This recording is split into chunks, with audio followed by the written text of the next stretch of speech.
Blog Talk Radio. Here we go.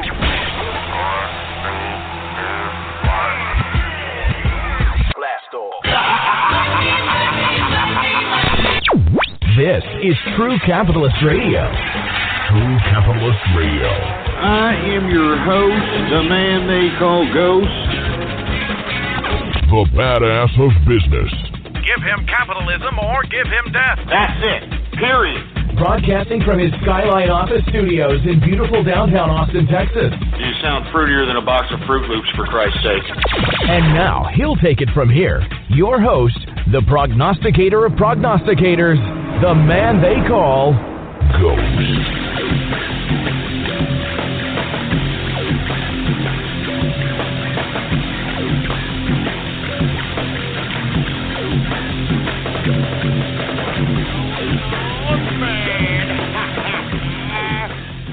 How's it going, folks? And thank you for tuning in with me to another edition of the True Capitalist Radio broadcast.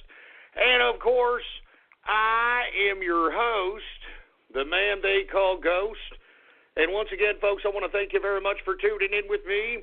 Before we get started, I want to remind everybody this is episode number 463. Episode number 463 for all the folks that are keeping track of the True Capitalist Radio broadcast. And before we get into anything else, I'd like for everybody that's listening, please spread it around, spread it around, spread it around like wildfire, and let everybody know that True Capitalist Radio is in effect and in the house, and we are live every Monday through Friday, 4 p.m. Central Standard Time, right here on the official website of the True Capitalist Radio broadcast, and it is blogtalkradio.com/ghost. That's blogtalkradio.com/ghost. And, of course, if you have not done so, please follow me on Twitter. All right, a lot of exciting things happen on Twitter. The Twitter name to follow is PoliticsGhost. All one word, no underscores. Politics Ghost is the name to follow, all right?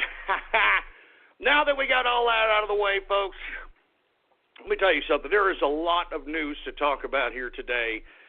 I know that if you've been following my Twitter, folks, the Jeff Sessions ties to Russia has been all over the damn mainstream media that's ran by the deep state, truth be told. And we're going to discuss that in extensive detail later on in the broadcast. And before we do that, let's just go ahead getting right into the markets. I know people are asking themselves, Ghost, yesterday we saw like all-time highs, what was it, 300 points up on the Dow. What the hell is happening? I don't know what's happening. Hey, what have I been telling you? I mean, what did I say yesterday? I said, I'm not trying to sound like the old guy in Wall Street One. Stick to the fundamentals, bud. All right, stick to the fundamentals. I don't mean to sound that way, but what have I been saying? What have I been saying? Stick to the fundamentals. All right, stick to the fundamentals. Now, before I get into the extensive commentary about the markets, I want to remind everybody right now, because I am proud. I am proud to be a Texan. My lineage goes back to the Texas Martyrs, folks, and let me tell you something right now. I am proud to have direct lineage to the Texas Martyrs, and I want to say happy Texas Independence Day to everyone who is listening to the broadcast right now. All right, and if you don't know the history of Texas, well, by God, go out and learn it. That's why they call us the Lone Star State, man. We're a bunch of badasses out here. Do you understand that? We're a bunch of badasses that not only kick the crap out of the Mexicans out the guy. And listen, when I say that, I'm not trying to be racist because let me tell you, many of the Texas Martyrs were Latino, or what do they call them back then? Tejano, that's what they called them. Tejanos. All right, it was Tejanos that enabled us, the Texas Martyrs, to be able to basically infiltrate Santa Anna's army and be able to kind of kick the living bejesus out of Santa Anna's attempt at trying to, I guess what, become an Indian giver? Because that's exactly what Santa Anna was, so we kicked the crap out of him. And not to mention, I do want to say, we did have a little help from Texas's Yellow Rose. Y'all familiar with that? Oh, man, if y'all don't know the story of the Texas Yellow Rose, I mean, that should prove to you that we ain't racist out here in Texas, regardless of what the left and the liberals and all these northern Yankee jerk dicks try to say about us out here. All right, read about the story of the Yellow Rose out here, all right? I mean, she was an integral part in creating Texas and how we know today. Just go and look for it for yourself there, boy. Anyway, happy Texas Independence Day to all the Texans out there. And if you are not a Texan and are a Texan at heart, well, then please move here, because we're having all these damn California rejects and a bunch of West Coast losers coming over here trying to infiltrate Texas. And we need people that are Texas-hearted, independent, you know, that ain't a bunch of left-wing, long-haired, liberal, bed-wetting hippies that want to expand bureaucracy even at the municipal level. Well, then come on down here to Texas. I invite you to come on down here and literally just counteract the leftist trash that's trying to infiltrate Texas today. Anyway, folks, let's go ahead and get to the markets here. All right, now, I know, as I said earlier before I said happy Texas Independence Day, I know there's a lot of people perplexed, a little bit bewildered at what's happening today, and this is what I was saying yesterday. Yesterday's run, 300-plus points in the Dow Jones Industrial, was nothing more than optimism. Remember, I said that yesterday. Optimism because of Donald Trump's spectacular speech in front of the joint session of Congress. I mean, that was a bunch of optimism, and today, folks, you want to know what counteracted that optimism? Not just in the markets, but politically and socially. This idiot Obama and his deep state goons that are leaking out information that are trying to basically have the administration have egg on its face. And they're using their goons in the mainstream media to go ahead and perpetuate this to Joe Six-Pack that's listening out there. And I'm telling you, folks, I don't want to get into extensive detail about this. We're going to do that here in the next hour. But I'm telling you, this was an attempt to counteract that speech. And your usual characters are involved, folks. The establishment Republicans, the Democrats, Obama especially. All right, and we're going to talk about to the extent of what Obama has been doing behind the scenes here in the next hour. This guy needs to be stopped. He needs to be arrested as far as I'm concerned. Anyway, I know I'm going off keister. I'm going every which direction here. Let's go ahead and let's get in the markets, all right?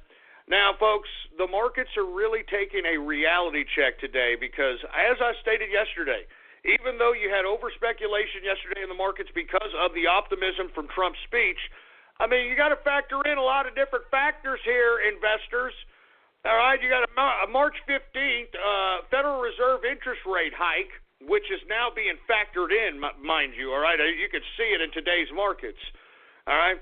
Secondly, I mean, lest we forget that the earnings that have been coming out, especially within the consumer indexes, these people have been taken on the teeth as it pertains to their fourth quarter earnings, all right? Hence why we've been seeing JCPenney wanting to close down stores, Macy's wanting to do the same damn thing. I mean, all these retailers, what was it, Target, doing the same thing, dismal earnings.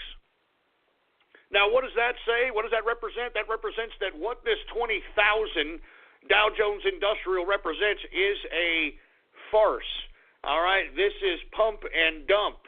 And if you have portfolio that represents a certain aspect of the stock market, I have been saying this time and time again. It's time for you to sell off, in my opinion. It is time for you to sell off because this damn bubble cannot continue to get bigger without bursting. Low volume, and people are continuing to buy. I mean, I have read articles after article that mom and pop investors are the ones that are keeping this afloat. And you know what breaks my heart? It breaks my heart because I've been saying, haven't I been saying this, folks?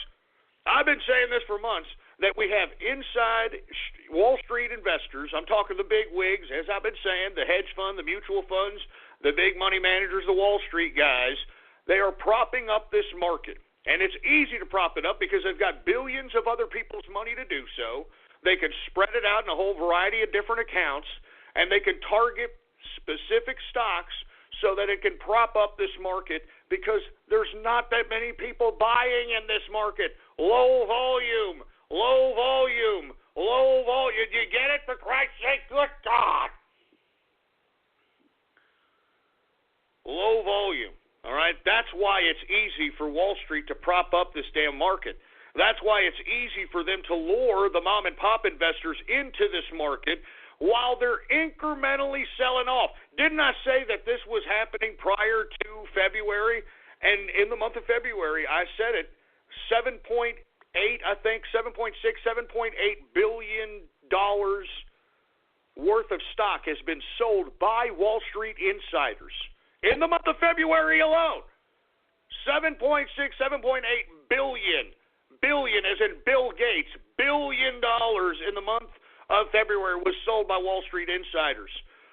While at the same time, they were buying at the rate of $380 million in the month of February. So they sold off $7.8 billion worth of shares, yet bought $380 million worth of shares in February. So what does that say? Who is propping up the market?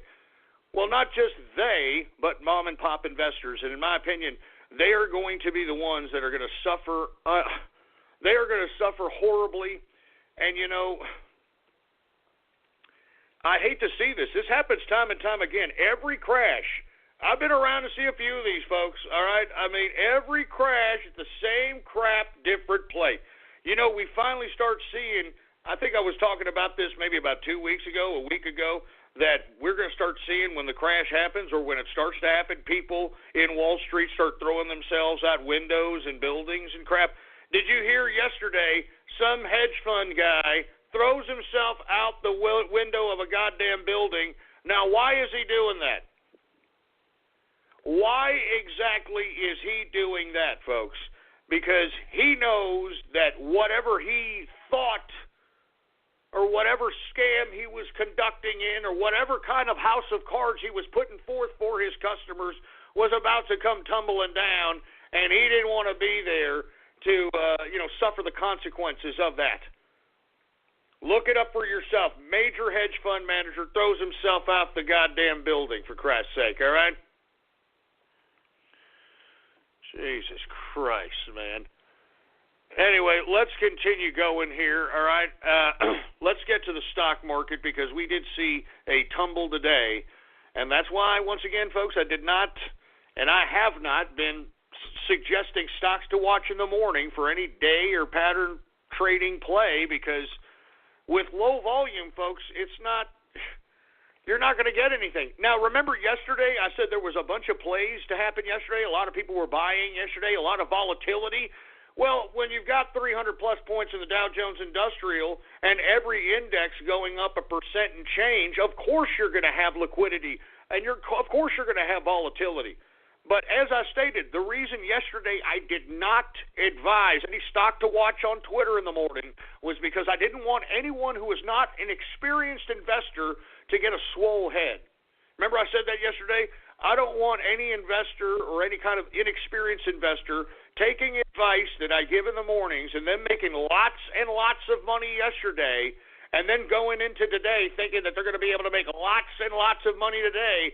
They would be sadly mistaken today. They'd be losing a lot of money. They could potentially have lost any potential gains they had yesterday being so desperate, trying to find liquidity, trying to find profit today.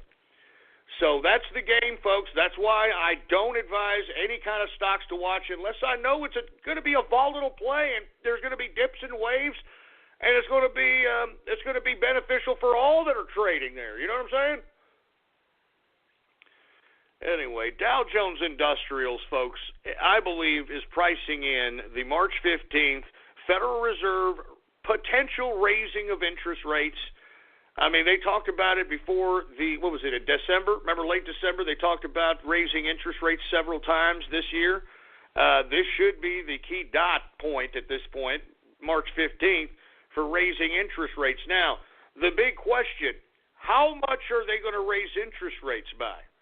That's the big question. How much are they going to raise it by? Because if it's any more than a quarter point, remember, that was the first interest rate hike in late December.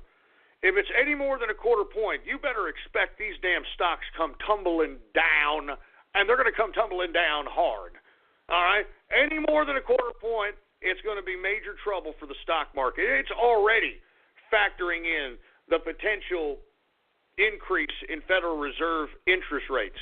Now, why is this important? Well, as I've said time and time again, the dollar right now is already being overspeculated. Now, rightfully so. I am not saying that somebody is trying to prop up the dollar as they were doing back during the crash. They don't have to prop up the dollar at this point in time. The whole global economy is on a it's not on a very, very good footing. I'll tell you that right now. I don't want to be somebody who's a hyper-sensationalist here, but there's a reason why everybody in the international community wants to be paid off in U.S. currency and U.S. dollars, because nobody wants to hold on to the European currencies out here. They're very, very uncertain. Euro, British pound sterling, nobody wants to hold those. You know, Asia also on a very precarious footing within its own region. So when it comes to international investing right now, everybody's going to want to take profits in U.S. dollars. And you know what's funny, and I said this yesterday, even though all those goddamn printing presses that the Federal Reserve kept printing out money with quantitative easing 1, 2, with all the damn stimulus packages 1, 2, I mean, all that stuff, all the printing press, all the money that's been printed out, because the global economy at this point is teetering, the last line of defense for everyone in the international community as it pertains to holding their capital is going to American dollars. Now, the consequence of that is the fact that we have a rising value of dollar. The dollar is rising in value at a very, very rapid rate, and that's without the Federal Reserve or any kind of monetary policy being implemented with American currency. I mean, this is without any kind of Federal Reserve intermingling. Now, because we have a very, very valuable dollar right now, and as it continues to go higher, when the Federal Reserve raises interest rates March 15th, this could spell a little bit of disaster for a potential recovery happening in the short term, because as I stated, folks, cash is king. Remember, I always said that. I said that back when I came back later on this month. At the end of March, it'll be 1 year since I came back to this broadcast after a 5-year hiatus. And when I came back, what did I say? I said that cash will be king. Didn't I say that? I said that cash will be king. So, with that being said, it is now becoming king right now. And now that it's being overspeculated and not unjustified, I think that there's reasons why the dollar is being overspeculated. A lot of people are wanting to hold on to it. I don't blame them. But, folks, when the Federal Reserve raises interest rates, and as I stated, the whole reason why they raise interest rates, folks, is so that the Federal Reserve can recall all those outstanding dollars that they printed out in all those quantitative easings and all those monetary policies. And, I mean, they're trying to recall all those outstanding dollars that have been printed out. And by consequence, when they raise interest rates and they recall all those outstanding dollars and they're not printing any more money, then by default, the damn dollar is going to go up in value even more. So what does that mean? That means no one is going to spend the dollar right now. If you're a damn capitalist, if you understand finance fundamentals, why do you think I've been sitting on cash for the past 6 to 7, 8, 9 months? All right, I've been sitting on cash for a long time, folks, because I've been waiting for this. I knew this was going to happen, and when it happens, I mean, everything's going to go down, and then whoever has the cash is going to be able to just start, picking and moving, picking and choosing And that's what it's going to come down to. And you see, the reason I say that the Federal Reserve raising interest rates, recalling all those dollars, and already increasing an already valuable dollar, why it's bad. It's bad, and why it's going to throw a wrench in the economic policies of Trump is because no one's going to want to spend money. No one's going to want to spend dollars because dollars are very valuable. You could sit on money and make money right now. That's literally what's happening. You know, I've got fellow capitalist friends of mine that ask me, well, Ghost, why exactly are you just sitting on that money? I mean, couldn't you be doing something with it? I mean, couldn't you be, getting in the stock market? I mean, doing something? I mean, you're pretty smart, dude. I mean, why are you just sitting on the cash? And what did I say? I said, I'm sitting on cash because cash will be king. What does king mean? That means everybody's going to want it, and everybody's going to want to exchange for it, and it's going to be very, very valuable. And because it's very valuable, the cost of everything in exchange for American currency is going to go down, down, down, down, down. And when the cost of everything goes down, look who's going to be sitting, waiting with all this mounds of cash ready to pick and choose, baby. That's capitalism, baby. You understand that? That's how you become a badass capitalist. That's how you carve out your own destiny. That's how you make things happen. Anyway, folks, I know I'm going off keister, but I want people to know why and how people make money when all this is taking place. I'm giving you the information absolutely free. I hope that some of you are taking this and applying this to your life and making it better. Because I'm telling you what I'm explaining to you. Everything that I explained in the first hour is millions of dollars of information. I'm not even kidding around to you, and I'm giving it away for free. I'm giving it away for free. And look, I know there's some of you that are taking this. As a matter of fact, I know that there's very credible members of the investment community that listen to the first hour exclusively. And props to you guys, but I hope that some regular, everyday American worker, everyday American capitalist takes this and uses this to their own lives and makes themselves the supreme capitalist that they want to be. Not that they think they are, but they want to be.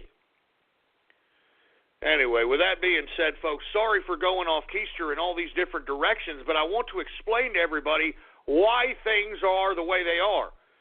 And, I find it very funny that even in the troll terrorist chat rooms, the cyber vermin chat rooms that where you got listeners that are, freaking trolls and cyber vermin out here, commiserating about trolls and commiserating about splices and all this, even they know about the stock market because they have to wait. And they have to wait for Twitter shout-outs and that sort of thing. I even see them talking about their different investments and those sorts of things. So you know what? I'm glad some people are actually starting to apply this to themselves because only you can be the best capitalist you can be, all right? No one's going to give you a goddamn thing except for me. I mean, to be honest with you, if you really, truly listen, I'm the only one giving anything to anybody. Yeah. Seriously, man, you know how much people would pay for this information? You know how much people charge for this information? There's people that are right now advertising on all these business media sites. Hey, learn how to day trade. Come on over here. Hey, learn how to invest. Hey, come over here. Bring your money to us and let us invest it for you. Come on over here, guys. So anyway, with that being said, let's go to the markets now. Finally, finally we're at the markets. Dow Jones Industrials today is down, folks, 112.58 points, a percentage decrease of 0.53%, closing out the Dow Jones Industrials at 21,002.97 points for the Dow Jones Industrial. Yeah, it's down 112. So 21,002.97 points is the Dow Jones Industrial average. Calling the 2017 Mercedes-Benz GLA simply a compact SUV is like describing a cathedral as just 4 walls and a ceiling. The GLA is both a beautiful work of design and one of the most functional SUVs in its class, and it's available at an exceptional price. Why drive any compact SUV when you could be driving the 2017 Mercedes-Benz GLA? Visit MBUSA.com/GLA to learn more. Mercedes-Benz, the best or nothing. Now, I mean, this should be happening on a consistent basis because, as I've stated, there's nothing justifying these inflated index composites. I mean, I'm not trying to rain on anybody's parade. I'm not trying to sound like the old fart on Wall Street 1 telling Bud Fox, you know, Bud, you got to stick to the fundamentals, Bud, you know, the fundamentals. But you've got to in this ridiculousness that is the investment community today. Because, as I've stated, all these investors are what? They're smoking crack. So let's continue going here, shall we? We got the S&P 500 down today also, 14.04 points, a percentage decrease of 0.59%, closing out the S&P at 2,381.92 points for the S&P 500. Once again, folks, the reason we're seeing a contraction here is because, I mean, they have to factor in March 15th, man. I mean, give me a break. And not to mention, we've got this over-speculation happening on the dollar. I mean, come on, market. You've got to factor this in, you stupid smoking crack idiots. Anyway, let's get to the NASDAQ. All right. The NASDAQ is also down today, 42.81 points, a percentage decrease of 0.73%. Closing out the NASDAQ at 5,861.22 points for the NASDAQ composite. Now, in my personal view, folks, I mean, if we see any more plus sides going on in this market leading up to March 15th, it's another pump and dump. There is nothing justifying any more of this pump and dump. I've been saying it for freaking months. I've been saying it to freaking months. I can't believe it. But now I think people are finally starting to gather that there's something afoot, to say the least. Now let's get to the commodities. Let's get to energy, shall we? Now, I have said, folks, I am not touching energy as far as crude oil or gasoline. I'm not touching it because why? Because there's too many oil producers on the world market today. And not to mention, guess who got approved today to be a part of Donald Trump's cabinet? None other than Rick Perry, the former governor of Texas. And if you know anything about Texas, we've expanded our energy production capabilities. And that's why we have been increasing and been the number one place to do business in America for at least the past 4 to 5 years. I mean, you know, Rick Perry, he knew exactly that government needs to stay out of business, and all government needs to do is just act as a referee, not as an enforcer of private enterprise. And that's why we're seeing Texas flourishing economically on a consistent and sustainable basis. Now, with the increase in the amount of producers in the world market, and you factor in that you've got Rick Perry now confirmed as the Department of Energy Secretary. Yeah, that's right. We got a Texan in the Energy Secretary cabinet position, baby. So that means, and I think that the market knows it, baby, that we are going to open up our oil production, energy production capability here in America. We're going to open up our oil production and our energy production capability here in America. And I think that the investors on Wall Street, or not really on Wall Street, in the Chicago Mercantile Exchange, and maybe on Wall Street and ETFs, ETNs, they have already factored this in because, man, oh, man, did you see WTI and Brent crude today? This is why I said I wouldn't touch this with a 10-foot pole. Haven't I been saying that, folks? I've been saying it. Anyway, WTI sweet crude down today. Down bad. $1.27 down, $1.27. A percentage decrease of, get this, 2.36% decrease on the day. Good God. good God. 2.36% decrease on the day for WTI sweet crude, closing out WTI at $52.56 per barrel of WTI sweet crude. All right, let's go ahead and continue on. We've got Brent crude also down today. Brent crude is down $1.29, a percentage decrease of 2.29% decrease on the day. I mean, good God, man. You don't want to be holding oil today and wake up and see that you're down almost 2.5% on your goddamn money, and you don't even know what the hell's going on. But if you were listening to this show, you would have known what's going on. Isn't that right, boy? I'm the badass of business. Anyway, closing out Brent crude at $55.07 per barrel of Brent crude oil. Let's go ahead and get to gasoline. Gasoline is also down today, 1.76% decrease on the day for gasoline. We got natural gas, the feast or famine. It is up very modestly today. Natural gas is up 0.54% increase on the day for natural gas. And heating oil down today, 2.72% decrease on the day for heating oil. Let's go ahead and get to the metals, shall we? The metals! Let's get to the goddamn metals! Now, folks, because we saw an increase in the dollar today, a huge surge, as a matter of fact, we should see it reflected in the metals sector, and as I look on the board, it looks bloody as hell. Bloody as hell. Let's go ahead and get to it now. Gold, folks, down $15.60. A percentage decrease of 1.25%, closing out gold at $1,234.40 per troy ounce of gold. Let's get to silver, shall we? Silver is also down today, 70 cents, a percentage decrease of 3.78% decrease on the day. I mean, good God!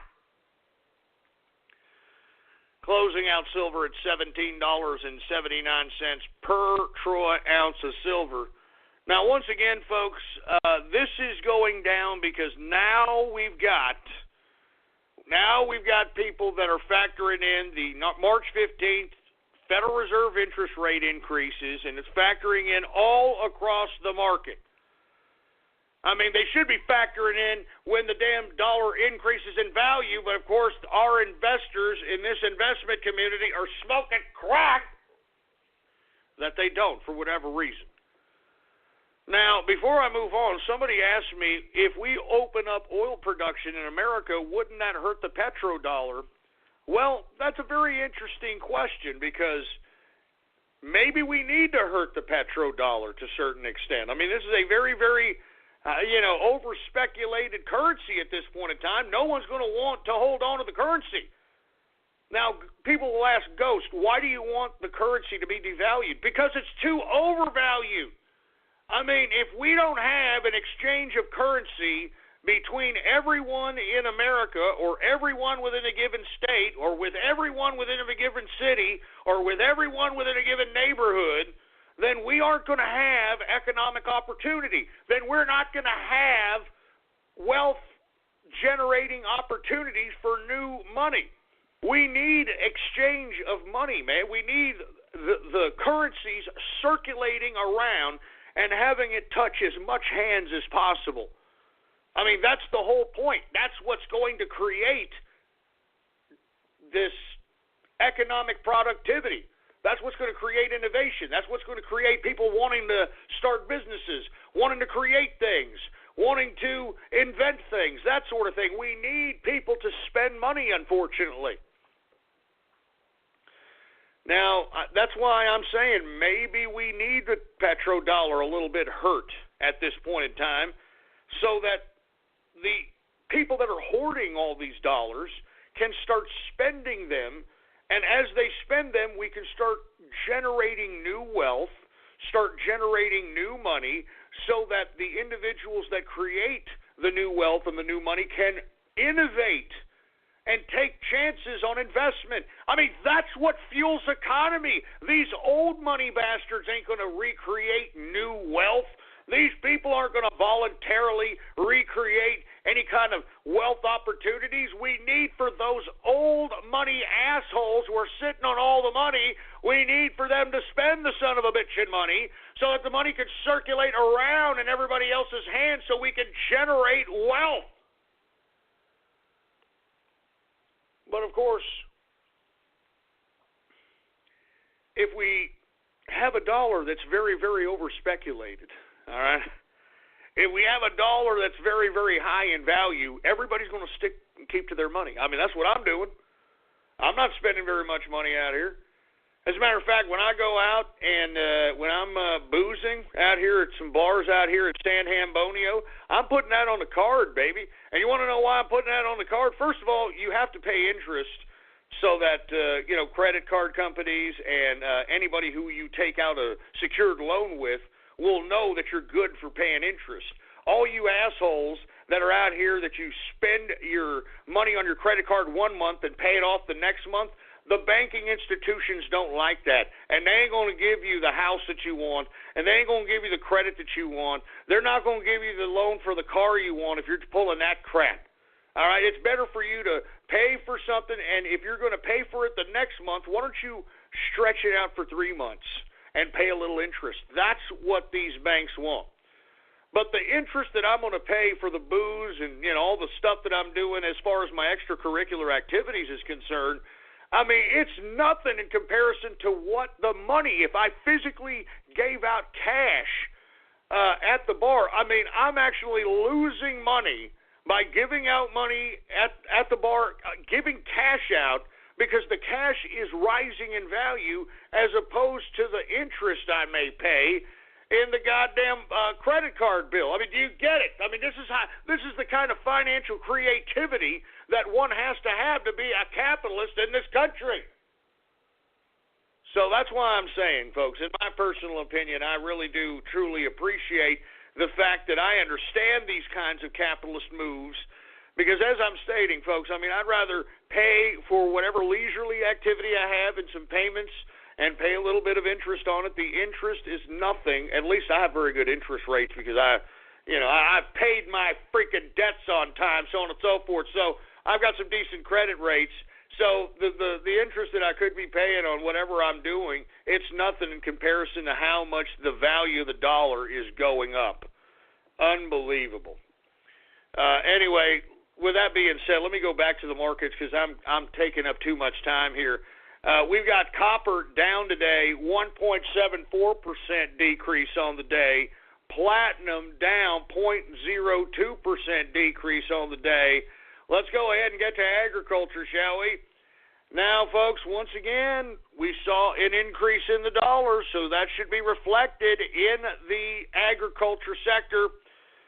And the way I'm looking at it right now on the board, we're seeing a lot of blood, and any green that we may see is because the traders in the commodities traders sense some level of scarcity, but I don't see very much green at all because, as I stated, the increased value of the dollar is being factored in, and the Federal Reserve interest rate March 15th is also being factored in. Let's go ahead and get to the grains.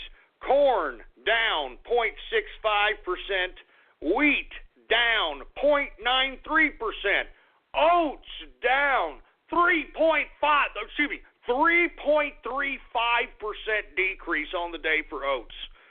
3.35% decrease on the day for oats. Good God. Rough rice down 0.41%. Soybean down 1.38%. Soybean oil down 1.76%, and canola down 0.84%. Let's get to the soft, shall we? Now, miraculously, we have been seeing dramatic decreases even throughout Valentine's Day for cocoa. But cocoa's up today, finally, huh? Cocoa is up 1.63% increase on the day for cocoa. Coffee, hey, dude, don't talk to me. Don't talk to me unless I have my coffee, dude. You know, just don't talk to me. Shut up, you little four-eyed stupid fruit! You've even fruited up the beard, you goddamn hipster fruity ass! You've even fruited up the beard!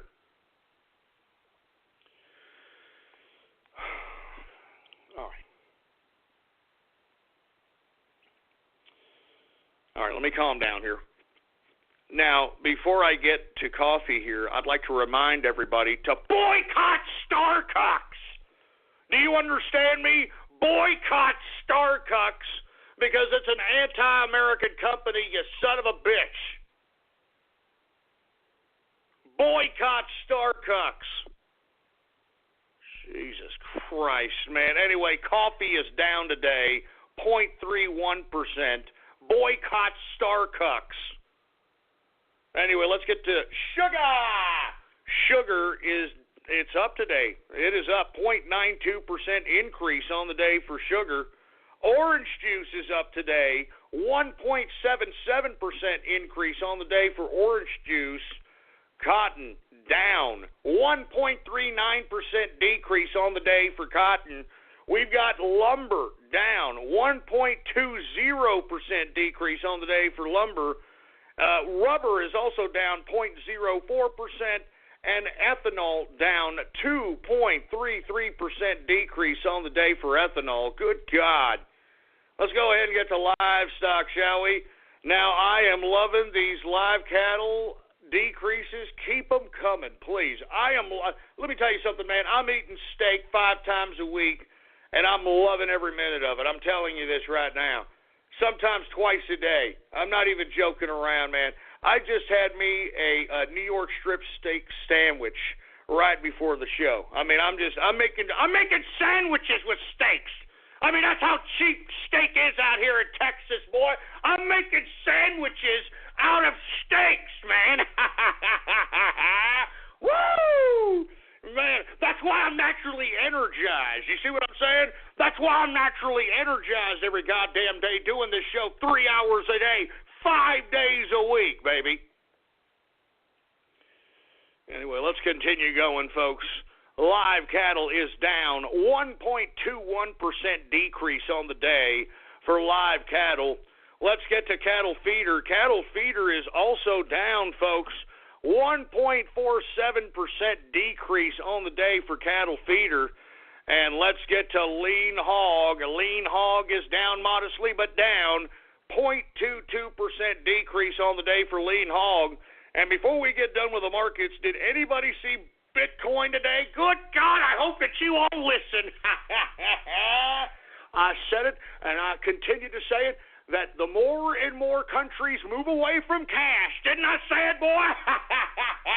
Making money, baby, that's what I do. I said the more and more that these damn countries move away from cash, India, Venezuela, Taiwan, you got the European Union talking about taking away physical, tangible cash.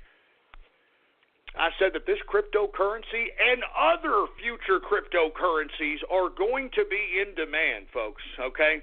Right now, Bitcoin is the most popular at this point, but be on the lookout for other cryptocurrencies, man.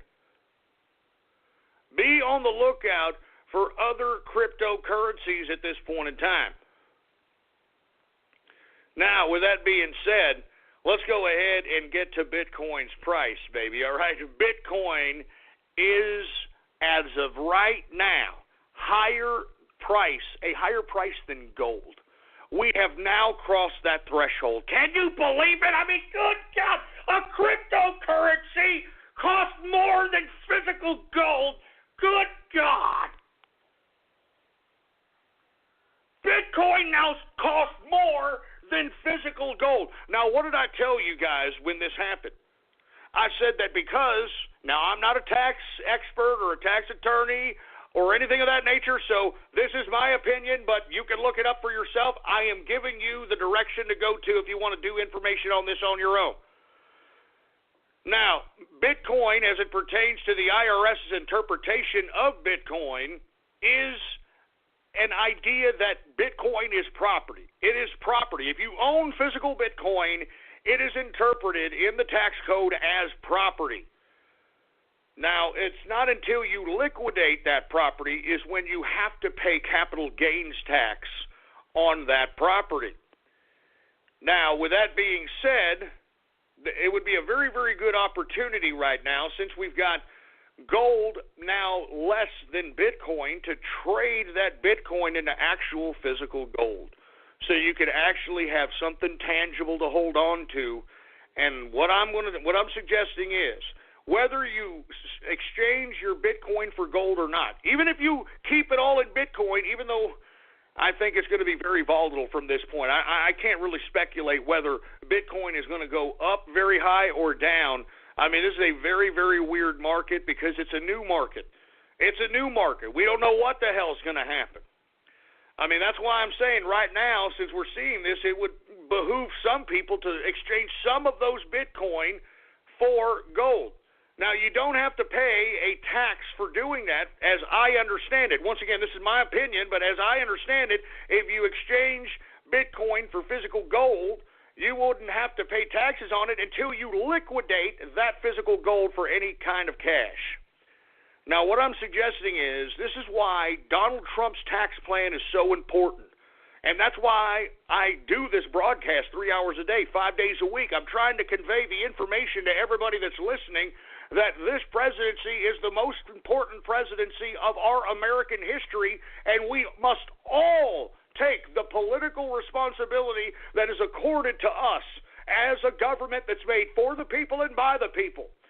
It is imperative for us to be politically responsible and be politically cognizant and participate in the political process, and that's exactly what I'm doing on a consistent basis, and that's exactly what I'm encouraging you to do on a consistent basis.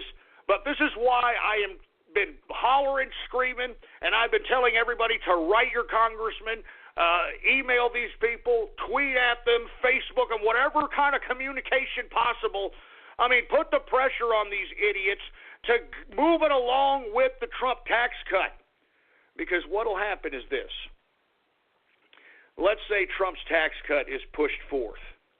And let's say, and look, this is very, very key as part of Trump's tax cut.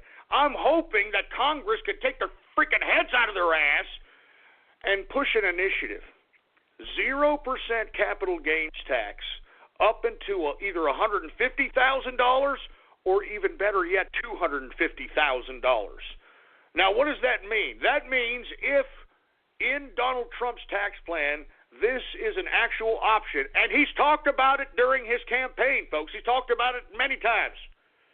If they can make this a possibility, this will be a shot in the arm for the American economy, because everybody who's holding Bitcoin right now, everybody who's holding gold right now, they're going to liquidate it. And if under Trump's tax plan you have 0% capital gains, that means you, as a person, pays 0% capital gains up into $150,000 or $250,000. This will be your opportunity to liquidate Bitcoin, liquidate gold, liquidate silver, and cash out without having to pay the government a goddamn thing unless it's over $150,000 or unless it's over $250,000. That's why I am waiting very anxiously for the goddamn tax code to be passed. That's just one key component to the tax code. There's a bunch of other things that we need for this tax code to be passed so that this economic engine that we need to start once again can be revitalized. I mean, we need to lower the corporate tax code to about 15%. I mean, according to most people, they think it's going to be 20 because these fiscal conservatives out here are, going to be like, well, 15's too low. We got to be fiscally conservative out here, even though these fiscal conservatives were nowhere to be found when Barack Obama added more debt to the American deficit than every president before Obama combined. And you can look that fact up. That's a fact. He put on more debt on America's books, Obama did, put more debt on America's books than every president before Obama combined. Anyway, we need this tax cut. All right, we definitely need this tax cut, and this initiative into 0% capital gains up into either 150 or 250 would be unbelievable for the economy. Just imagine all the people that are holding Bitcoin right now, making lots of money. They're just holding it. These are old miners, old people or people that have accumulated Bitcoin through whatever capacity. They're just holding on to it because they don't have to be taxed on it because the IRS views it as property. Just imagine when they have 0% capital gains, it'll be an easy 150, easy 250,000 in their pocket. And what are they going to do with that money, folks? They're going to blow it. They're going to go on that vacation. They're going to buy that new house. They're going to buy that new car. They're going to inject economic productivity and inject consumer sentiment going up the roof because of that. So anyway, with that being said, let me go ahead. Once again, Bitcoin closing out to, we're not closing out, it's always moving. Let's take the most recent price. Recent price right now, $1,264.87 per Bitcoin, folks. Can you believe that? $1,264.87 per Bitcoin, and that, my friends, is the markets for your ass. All right? Anyway, folks, I want to thank everybody for tuning in with me. Let's go ahead and get to some Twitter shout-outs since, we've kind of run a little bit. I didn't expect for the markets to take this much or this long, but hey, what can I do? It is what it is. All right? Anyway, folks, we are going to go ahead and go right into the Twitter shout-outs. All you got to do is if you want a Twitter shout-out right now, all you've got to do is retweet the first tweet on my Twitter account, and the tweet to retweet is True Capitalist Radio Live. All right, that's all you have to do. True Capitalist Radio Live.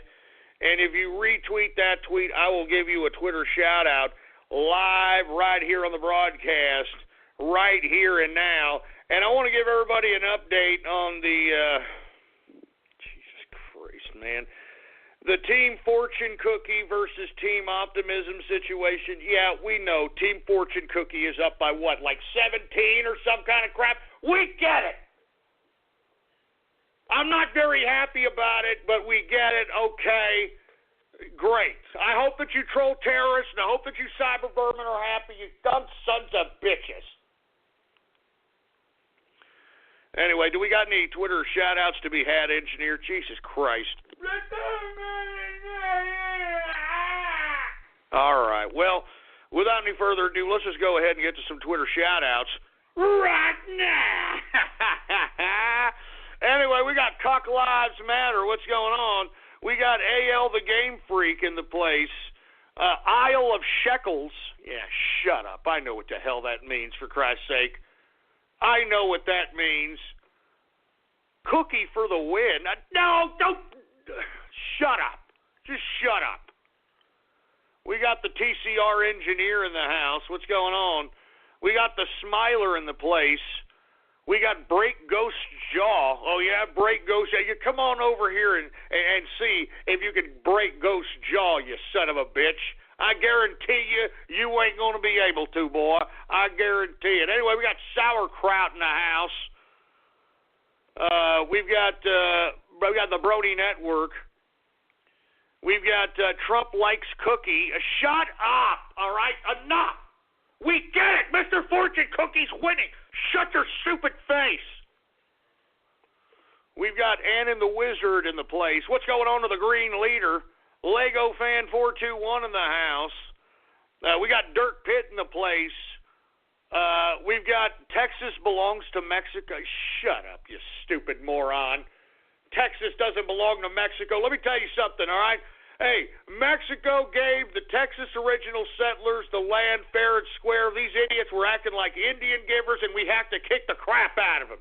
All right? And when we kicked the crap out of them, that nullified their little stupid contract, and we wiped our asses with it, and they went over there and chewed on a rubber tortilla across the southern Rio Grande, and that's the end of the goddamn story, so shut up. Jesus Christ, man. We've got the Red-Pilled Rebel in the house. Once again, if you want a Twitter shout-out, retweet the first tweet on my Twitter account, and the tweet to retweet is True Capitalist Radio Live is the tweet to retweet, for Christ's sake. We've got Trump news in the house. Havel the Rock. I'm not going to say that name, for Christ's sake, you son of a bitch. I know what you sick idiots are trying to do. Trying to make me say crap so that you idiots can do some stupid splice or some crap, for Christ's sake. Anyway, we got the 727 caller trying to get off the short bus. What's going on? We got Supa in the house. We've got the yellow slut of Texas. You son of a bitch. Don't you dare! Don't you dare! Yes! Don't you dare talk that way about the yellow rose of Texas, boy. I swear to God, if you were anywhere in Texas, us Texans, we'd go find your ass. We'd go find your ass and make a goddamn mask out of your freaking skin like Leatherface for saying something like that, you son of a bitch. Don't you ever call the yellow rose of Texas a yellow slut of Texas, boy. Don't you God damn it. Son of a bitch, you're freaking making fun of the Texas martyrs, man. These dumbass, stupid troll terrorists and cyber vermin, they're making fun of the Texas martyrs, man. Outside the office, you exercise, eat right, but being healthy shouldn't stop when you sit down at your desk. People say sitting is the new smoking. But what can you do? Check out VeriDesk, the original and easiest way to stand and sit while you work. It's simple and height adjustable with no assembly or new office furniture required. Find the size that's perfect for your desk at veridesk.com. Stand, sit, feel better. Go to veridesk.com and work the way you live. VeriDesk. Work elevated. Jesus Christ. Give me the mic. Give me the mic. The goddamn mic. I can't believe whoever the hell did that name. I hope that you burn in hell. Jesus Christ. You know what? Give me my drink. Give me my drink. I need a freaking drink after that, man. We've got Rock Ape in the house. What's going on? We've got Mr. Trumpin' Cookie. You son of a... Yeah, real funny. Look, this is not a joke to me, okay? This is not a joke. Listen to me. Let me explain something here, okay? If Mr. Fortune Cookie wins, then I'm going to have to do goddamn radio graffiti for 30 or 40 minutes a day, every goddamn day. And you hear these idiots and their splices of me and my wife and my son and my family. I mean, good God, Jesus Christ, man. Jesus. Hold on a second. Give me the mic. Give me the mic. What is it, engineer? Oh, man, you got to be kidding me. No way. No way.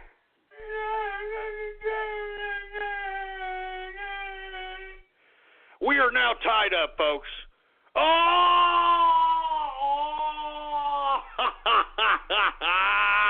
I'm telling you, man, this is one of the most intense contests I think I've ever been involved in my life. Because I'm going to be honest with you, man, I really don't appreciate radio graffiti one bit. I really don't. And the reason is man, all you got to do is listen.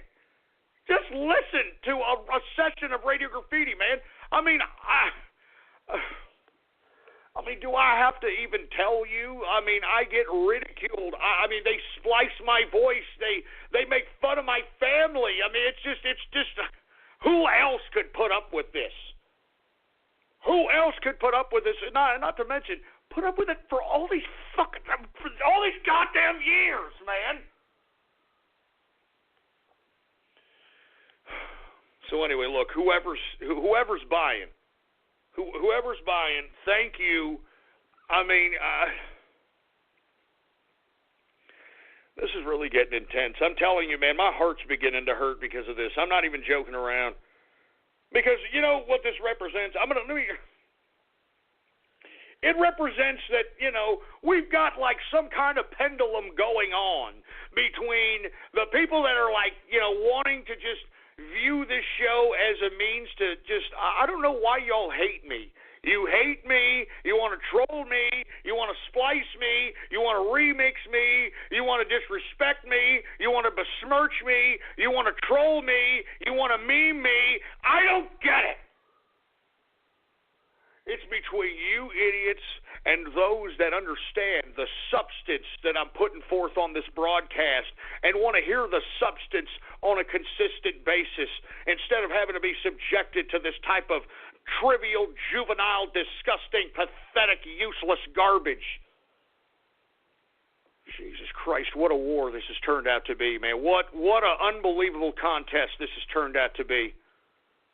And this puts a lot of pressure on me. I'm going to be honest with you. It puts a lot of pressure on me because if by some chance the trolls win, I've got to do this for like 30 or 40 minutes every goddamn day for another hour, for Christ's sake. I don't want to do it. I don't want to do it. And it seems like these trolls, they just want to ridicule me. They just want to. Oh my God! And look, somebody just bought another Optimism. Thank you. Thank both of you. Thank all 10 of you. Thank whoever it is. I don't care. I love you guys, man.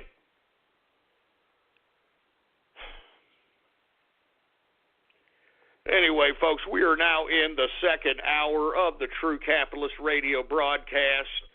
And, of course, I am your host, the man they call Ghost. And once again, folks, I want to thank everybody for tuning in with me. And I want to thank everybody who's buying Mr. Optimism's. Mr. Fortune Cookie can't win, man. I mean, listen to these guys, man. I mean, I do this show every day, every goddamn day, and I just want one day of just not being ridiculed, my family not being made fun of, people not wishing death on me, people not making perverted splices of me, people not making stupid, dumbass, ridiculous remixes of me.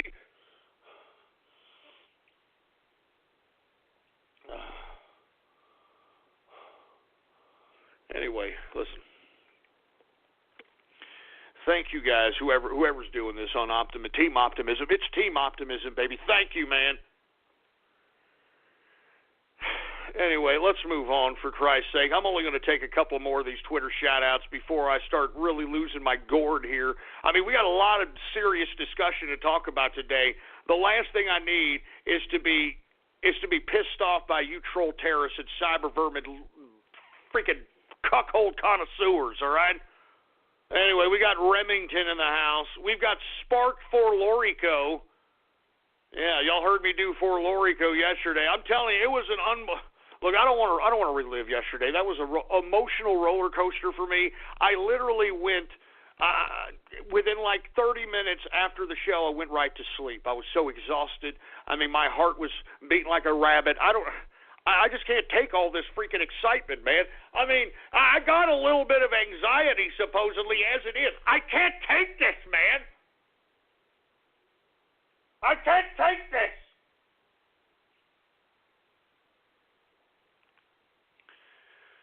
Anyway, let's keep going. We got Keep Strong Sessions. Yeah, I hear you. Keep Strong Sessions is right. We've got Duke of Zill. Whatever the hell that means, for Christ's sake. Crockett had it coming. You shut up. Don't make fun of the Texas martyrs. I'm warning you one last time. Shut up.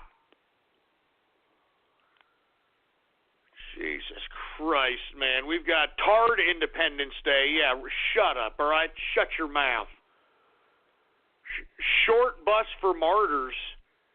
You short bus assholes need to shut up, all right? You idiots are getting on my effing nerves, too. We've got Distilling Capitalist, for Christ's sake. We've got Dr. Bristle in the house.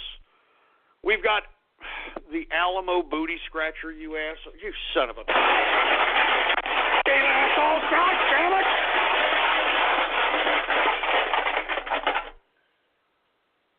All right, that's it. I've had about enough of this. All right, I'm not doing any more goddamn Twitter shout-outs because once again, folks,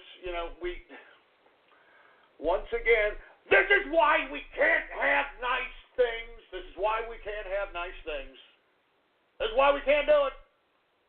As much as we try, as much as I try to make this damn show interactive as I possibly can, this is why, once again, we can't have nice things. Give me the mic. Freaking assholes, for Christ's sake, man. Jesus Christ. Anyway, Jesus Christ, I'm glad at least, Mr. Optimism was up at least one this last time I checked, for Christ's sake. And, oh, shit, they're tied again, for Christ's sake. Jesus Christ! I can't take this pressure! I can't take this pressure! I can't take this pressure, man! I'm under pressure! I'm under pressure! And I just don't know how long I could take this pressure, man. You all got me under pressure, man. Oh, Jesus Christ. Give me the mic.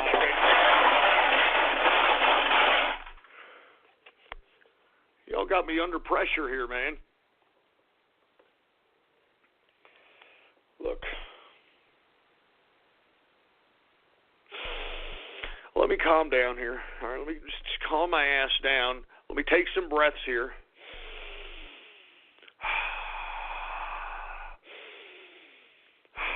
The sun is warm. The grass is green. The sun is warm. The grass is green. And what the hell is that goddamn panda doing?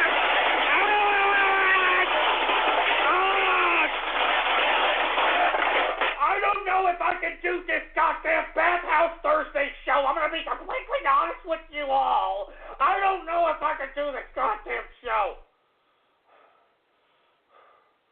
I'm tired. I'm tired, man. I'm tired. I'm under pressure. I'm under pressure, for Christ's sake, man. I'm under pressure, for heaven's sake, man. It hurts.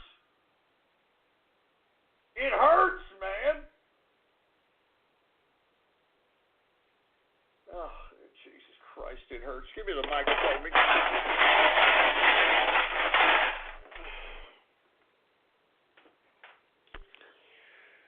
Oh, my God, man. Look, I'm going to try to focus on the damn show, man, but I mean, I'm telling you, I can't take this crap. Listen to me, man. I didn't know that this goddamn contest was going to go this direction. I thought it was going to be a little fun contest, you know. I thought, you know, maybe one side was going to win or whatever the case might be. I thought it was going to be a nice little fun game and all. God damn it, I can't believe it would cause this much pressure on me and my show, for Christ's sake, man.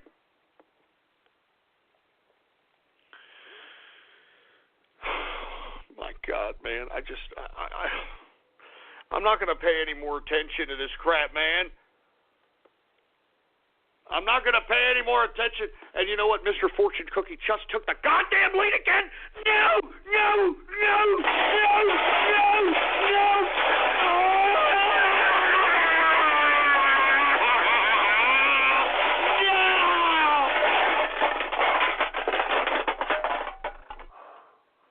I can't take this anymore, man. I don't know if I can do this broadcast. I'm going to be honest.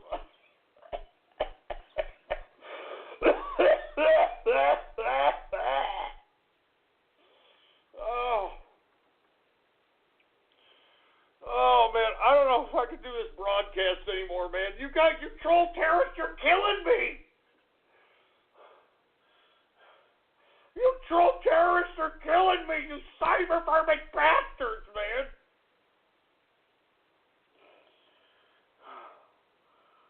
Oh, my God. Oh, my God, no.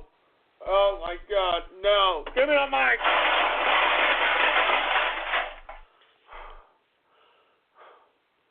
Oh, my God, no. No. I'm not paying attention to this contest anymore, man. This is going to kill me. Give me my drink. Give me my drink. I mean, this is going to kill me, man. It's going to kill me.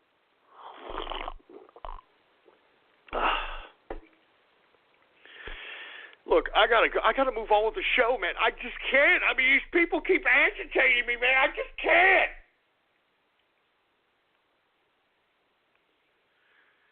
I'm under pressure. I'm telling you, you don't even understand. I'm under freaking pressure, man. Anyway, I don't even know where I'm supposed to go. I don't even know what the hell I'm supposed to do. I don't know what the hell I'm supposed to do anymore, man. Where am I, engineer? God damn it! Okay, well, let me just move on with the show's agenda. I got to calm down, folks. I'm serious. I got to calm down, and I'll move on with the show. I'm sorry about this. I did not intend for this Team Optimism, Team Fortune Cookie crap to go this proportion. I just...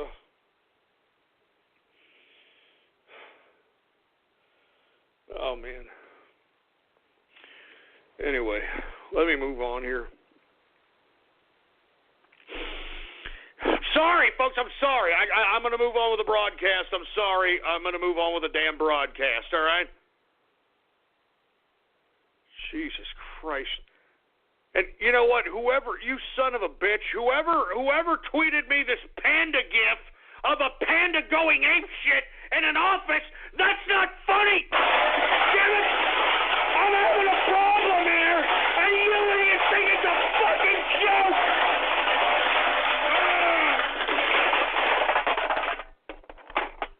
I'm having a serious problem here, and you people think it's a joke. Look at what they're doing on Twitter.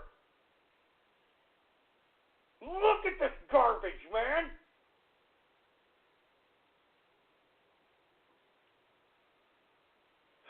Man, I'm done. I'm done with this garbage.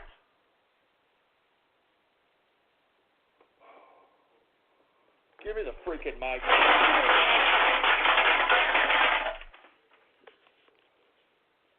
I'm done with this garbage. I'm so done. I'm done.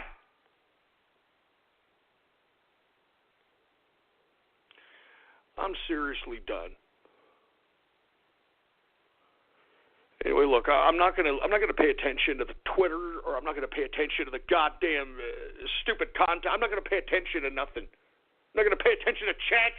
I'm not gonna pay attention to jack. I've got a show to do, you know. I've got a show to do, you know, that is listened to by tens of thousands of people throughout the world. Throughout the world. Are you? Just shut up. Nobody.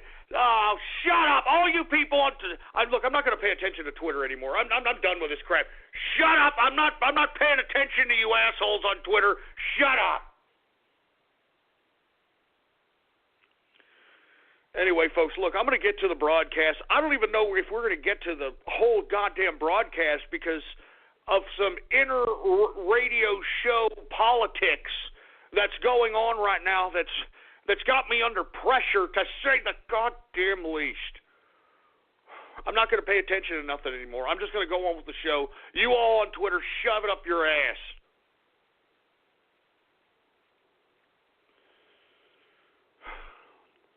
Anyway, look. Let's just get to the broadcast here. Now, let's talk about Jeff Sessions. All right, let's just focus in on Jeff Sessions here. Now, this morning, folks, of course, we had a lot of reports coming out, of course, of the mainstream media, the leftist media out here, of course, trying to say that Jeff Sessions is somehow correlated with Russia, trying to correlate Russia with Attorney General Sessions. And why would they do that? Well, because they realized that what they did with General Michael T. Flynn may work with somebody else within the cabinet of the Trump administration. Now, as I alluded to yesterday, folks, didn't I say this yesterday? I said that Obama is pretty much behind the organization of all the leaks that are transpiring right before our very eyes. And, of course, I've tweeted out a couple of articles that have validated the claim that I made yesterday. It's all of a sudden starting to come to fruition today that Obama made sure to have his deep state goons accumulate all the intel necessary as it relates to any kind of connection, correlation, communication, anything related to anyone who's affiliated with Trump or the Trump campaign with Russia. And you see, this is Obama trying to utilize his ability to be able to have his influence on the people, because believe me, folks, Obama has influence on the people. And he's utilizing his power as a previous president and the goons that he has that are loyal to his foreign policy, because that's really what it all comes down to, folks. It all comes down to the fact that the people that are inside the intelligence community aren't necessarily loyal to Obama because they like him. They are loyal because it was his okay, his foreign policy that gave the okay to whatever current missions, whatever current operations that are being conducted in the intelligence community. And maybe they have a financial vested interest in continuing that particular foreign policy, and that's why the intelligence community is more loyal to Obama. But who knows? That's really much... Who really cares? That's schematics at this point. The bottom line is Obama has his deep state goons out here, and they're trying to utilize their goddamn connections with the mainstream media to carve out the narrative to Joe Sixpack, because what have I been saying, folks? I've been saying it doesn't matter what you think or I think. It matters what Joe Sixpack thinks, because that's what political science. That's what political science is all about. It's about being able to convey a message to Joe Sixpack so that they can accept whatever leadership, they can accept the institutions of government, they can accept the foreign policy, they can accept any laws being put forth as just something that is supposed to happen. That, well, the government's doing it, so it must be for our own good over here. You know, I saw it on the news today. They said they're doing this because of that over there, so I believe my government's doing good. You understand? So that's why I'm telling everybody right now that we are the new media, and we have to help shape the narrative of those that are a part of Joe Sixpack America. Because we're not having any help from the mainstream media. In fact, folks, I've been saying this time and time again. The mainstream media is in cahoots with the Democrats, is in cahoots with the establishment political class, is in cahoots with the intelligence community. Hell, take a look at how many CIA operatives or how many people have worked with the CIA that are talking heads on CNN, for Christ's sake. Take a look into goddamn Anderson Cooper's background, for heaven's sake, man. These are paid liars. These are spooks. These are CIA operatives. They are a part of the deep state. That's why, if you're going to listen to these people and are going to take what they say verbatim, they have a vested interest in making sure they shape the perspective that you have in your head. They're shaping the perspective of Joe Sixpack. That's why you, me, we're the mainstream media now. We have to disseminate the information. We've got to email. We've got to tweet. We've got to Facebook post. We've got to do whatever it takes possible. Use every avenue of communication, every avenue of social media to decipher and disseminate the information to the people. Because only then, when we contradict the garbage that's being pumped out on a consistent basis by the talking heads, only then is when the Joe Sixpack America is going to start realizing that they've been had. Only then, when we start ripping up the lies, when we start exposing the contradictions, exposing the outright hypocrisy, exposing the deception of the mainstream media, that's when Joe Sixpack is going to open up his eyes and her eyes and say, whoa, wait a minute. They were lying to me? You mean the people that are on the television are lying to me? Yes, they're lying to you. And you see, believe it or not, there's not enough of Joe, Mrs. Joe, and Mr. Joe Sixpack that know that the mainstream media is truly an enemy of the people. And the only way we're going to be able to do that is if we expose them for the liars that they are. And we have to continue to do it, folks. I am imploring you, I'm begging you, whenever yours truly tweets out something, please retweet it, like it, whatever the case might be, so that we can spread the information, so that other eyes can look at it, so other people can look at it. And even if they don't click on the son of a bitch, they have to look at the damn article heading. They have to look at the title. They have to look at the picture. They have to look at it. That's why I'm begging you. That's why I'm begging you, folks. It's time for us to start understanding our position in history at this point. If you're on the internet, you have just as much influence as I do. All you have to do is do it. All you have to do is assert your influence and help shape the narrative of Mrs. Joe and Mr. Joe Sixpack. Because that's what political science is all about.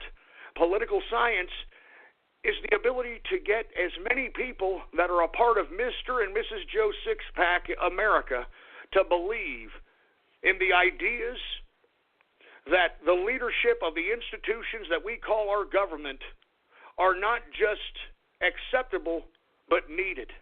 And because we have people within the deep state, within the intelligence community, trying to undermine our president, and they are complicit with the mainstream media, they're complicit with the political class, that's why you and I are more integral, more important than ever. Because if we don't do anything, no one is going to do anything. If we don't do anything, no one is going to do anything. That's why I'm begging each and every one of you, whenever I tweet out something as it pertains to news, as it pertains to Trump, as it pertains to very vital information that needs to be in the eyes of as many people as possible, please retweet it, man. Please like it. I'm serious. This is not a joke. This is very serious business. I mean, this is why if we don't back up Trump, then the mainstream media, the deep state, the political class, they have such enough clout that they may be able to win, and we cannot. We cannot let them win. Do you understand me? What did I say during the campaign? This is our last line in the sand. If America does nothing, then we lose to the globalists, and America as you know it, as I know it, is nothing more than a memory within the halls of antiquity. So once again, folks, Jeff Sessions being tied to Russia, and let me tell you, the only thing Jeff Sessions did was act as a member of, as a high-ranking member at that, of the Senate Armed Services Committee, and went to a cocktail party, well, pretty much a cocktail party that I believe that was held by the Heritage Foundation, in which they invited a whole array of different ambassadors and different politicians to this event. And it was at this event that Jeff Sessions may or may not have shook hands and discussed certain issues with the Russian ambassador, which you folks that don't understand, there's an ambassador to Russia that's here at a Russian embassy. All right, that's the person that Jeff Sessions was talking to at this event. And it was at this event in which he had this supposed conversation with the Russian ambassador. And what Obama and his deep state goons are trying to do, they're trying to correlate this meeting as some sort of nefarious meeting between Jeff Sessions, who at that time was acting as a high-ranking member of the Senate Armed Services Committee. So were other politicians on that committee there at that same event. They're trying to correlate that meeting with some sort of secret nefarious meeting with some kind of goddamn Russian operative, which is a bunch of crap. Now, they're trying to also correlate Jeff Sessions supposedly not telling the truth during his Senate confirmation hearings as he was trying to be confirmed for Attorney General for the Department of Justice. It was an exchange between him and Al Franken, and Al Franken asked him if he or the Trump administration, which means he acting as a surrogate of the Trump administration, ever talked to the Russians at all. And you see, that is the problem here, and that's where, if you look at the exchange between Sessions and Franken, Sessions tries to kind of question exactly what he means, and dumbass Franken didn't even know what the hell he didn't even know what he meant. Calling the beautifully redesigned 2017 Mercedes-Benz CLA simply a four-door coupe is like describing a world-class athlete as just a good runner. With its sleek profile and powerful turbocharged engine, the CLA offers agility and design that are unmatched in its class, and it's available now at an exceptional price. Why drive any four-door coupe when you could be driving the 2017 Mercedes-Benz CLA? Visit MBUSA.com/CLA to learn more. Mercedes-Benz, the best or nothing. He didn't know what he meant. So, in my personal view, folks, they're just trying to character assassinate by utilizing certain leaks that were acquired by the deep state, because how else and why else would this story be leaked out in the mainstream media? Why else would they frame this narrative, all right? Why else are they framing this narrative that all of a sudden Jeff Sessions is somehow nefariously talking to some sort of Russian operative when he was acting in a capacity of a goddamn high-ranking member of the Senate Armed Services Committee at a Heritage Foundation cocktail party, where he obviously not only talked to the Russian ambassador, but talked to a whole bunch of people. Anyway, folks, because the lamestream media ran with this, and because, folks, we've got a lot of people that don't like Trump, all right? I mean, I'm serious. I mean, you know, I'm not even joking around. We've got a lot of people that don't like Trump, and as a result, we have individuals that would use this fake character assassination news story as fodder for them to show, like especially these people on the left, the never Trump right-wing assholes, and everybody else. They're all out there saying, you see, we told you Trump is doing deals with the Russians. Trump is a Russian agent. And they've got this narrative going and going and going on the mainstream media. Haven't I been saying I was concerned about this for months, folks? Haven't I been saying that they are going to continue to tie Russia, Trump, Russia, Trump, Russia, Trump, Russia, Trump, Russia, Trump? They're going to continue to repeat this over and over and over until it's stuck in the head of Mrs. and Mr. Joe Sixpack. And look, it's working. As you can see, it is working. So once again, folks, what we are witnessing here is Obama and his deep state goons trying to maneuver political and character assassinations to try to take down Trump, discredit Trump, if not try to impeach him. And you know what I find funny is that nobody did this to Barack Obama. How convenient. So this just goes to show you. Let me explain something to you. This proves, what I'm about to explain to you right now proves that the Republican establishment is complicit with the intelligence community, with the Democrats. Let me explain something here. How come the Republicans never pursued Fast and Furious related to Eric Holder? How come they didn't pursue any of the Eric Holder scandal related to, I mean, I could go on and on about Eric Holder. Why we didn't pursue, or the Republicans didn't pursue anything as it related to this stupid, disgusting, pathetic scumbag who met on the tarmac with Bill Clinton prior to announcing whether or not that this broad was going to be prosecuted for the email scandal. I'm talking, what the hell was her name? I even forgot her name because she was such a disgusting, despicable, bureaucratic, smug-looking piece of trash. whatever her name is, Loretta Lynch. That's right, Loretta Lynch. That stupid, disgusting, despicable, looks like a freaking transgendered manlet. This just proves that the Republicans are complicit. They did nothing during Obama. And for you folks that are unfamiliar with Eric Holder and Fast and Furious, this is where Eric Holder decided that he was going to give arms, automatic weapons, and other types of guns that Eric Holder and Obama want to take away from you, but they'll give them to the drug lords out there in Mexico. And lo and behold, some of those weapons that were given by Eric Holder and the Obama administration to the drug lords ended up at the scene of the murders of Border Patrol agents. Yeah, how come we're not talking about that? How come none of the Republicans that are out here now calling for investigations into Russia and Trump, how come they weren't talking about that? You see what I'm saying, folks? This political class system takes care of its own. And that's why it's Trump against the world at this point in time. And that's why I am taking Donald Trump's presidency very, very serious.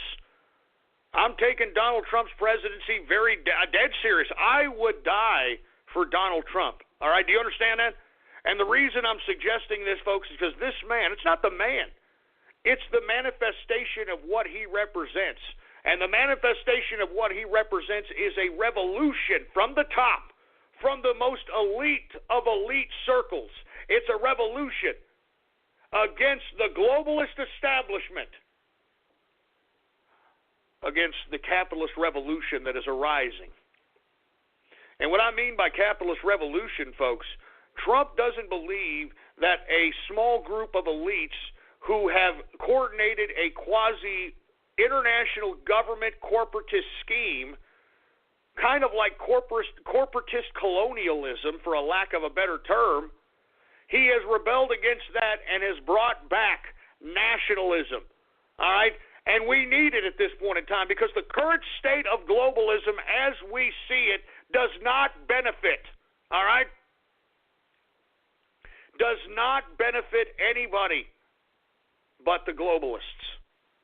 It doesn't benefit you. It doesn't benefit your children. As a matter of fact, the globalists that constructed this whole globalist infrastructure don't even want to see you existing. All right? I mean, if you take a look at what they have written down as it pertains to their future, their globalist future, they don't even have you as a part of it. Why do you think you've got Elon Musk coming out saying that humans must integrate with technology or else? I mean, they're trying to threaten humanity. And truly, folks, if you really want to know what the hell's going on here, that's exactly what's going on. It's humanity versus the machines. And the globalists, they want to integrate with machines. That's their true idea. That's why all these people are Satanists. That's why these people are godless idiots. All right, you don't believe me? Take a look at who in the hell created the United Nations. And take a look at who is the spiritual foundation. And what is the spiritual foundation of the United Nations? All right? I'm not joking around, man. You know, you want to go deeper than this? You want to go deeper than this? Take a look at a person by the name of Alice Bailey. Alice Bailey. Now, if you are unfamiliar with Alice Bailey, folks, well, the United Nations utilizes her philosophy as the basis of what the damn United Nations is basically trying to create on a global scale. And if you don't believe me, why don't you go take a look for yourself if you don't? Alice Bailey, and as a matter of fact, why don't you take a look at her foundation, which was once called Lucifer Trust, which is now called Lucius Trust. Lucius Trust, that's right. You think I'm lying? Look this up, you're on the internet. Look it up. Alice Bailey. This is the spirit, this broad, this woman. The spiritual foundation for the United Nations. As a matter of fact, take a look at how close Lucis Trust is to the United Nations. I mean, it's all there for you, man. I mean, listen, if I was to sit here and to tell you what exactly is going on, none of you would believe me. I mean, some of the stuff that I'm telling you now, none of you believe me. So once again, you don't believe me? Take a look into Lucis Trust. Take a look into Alice Bailey. Take a look into these people, and then you'll start understanding that there is a nefarious connotation related to this globalist idea. And they don't have humanity as a part of it, you dumbasses. The freaking literature is out there. You see, I mean, don't you idiots understand? There's a spiritual battle going on, and you people don't even know it. Why do you think that these people in the United Nations and the EU and all these people, the deep state, all these people can run amok? They can kill people, assassinate people, poison people. They can send people to war. They can cause famines. They can do this. They can do that. And yet nothing happens to them. Karma, as we know it, as regular people know it, doesn't come back around to haunt these people, doesn't it? Now, why doesn't it come back around to haunt these people? Because they're telling you what they're doing before they actually do it. And if they tell you that they're going to do something, then spiritually there is no karma. There is no what goes around comes around, because they told you. They told you. It's your ignorance that prevents you from understanding the truth.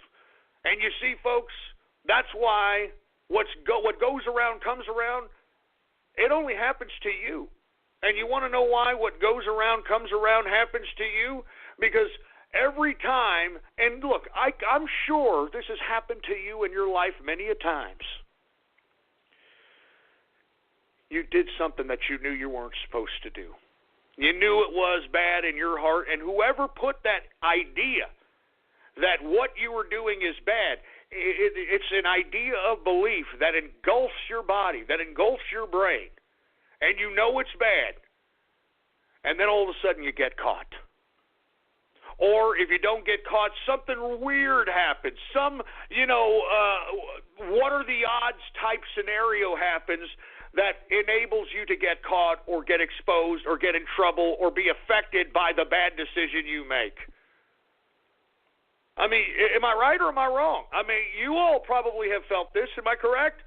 You're out there, you know you're doing something wrong, you know it's bad, you know it's this, you know it's that, and then once you're doing it, once you're in the midst of doing something that's whatever's in your heart that you think is bad, all of a sudden bad things start happening, doesn't it? Think about that for a second. You've got the elites out here who are running a globalist scheme. I mean, let me tell you, the United Nations is not doing anything for the betterment of mankind. All right? I mean, why don't you look up UN child sex food exploitation, in which the United Nations, quote-unquote, peacekeepers go into third world nations and exploit child sex in exchange for the food that the United Nations is supposed to give them. It's supposed to give them.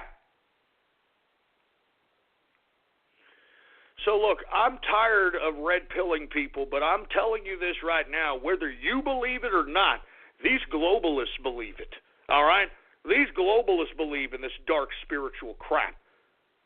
And it's there. I mean, I hope that you're looking up Alice Bailey. I hope that you're looking up Lucis Trust. I hope that you're looking up all this spiritual New Age garbage that's related to this crap.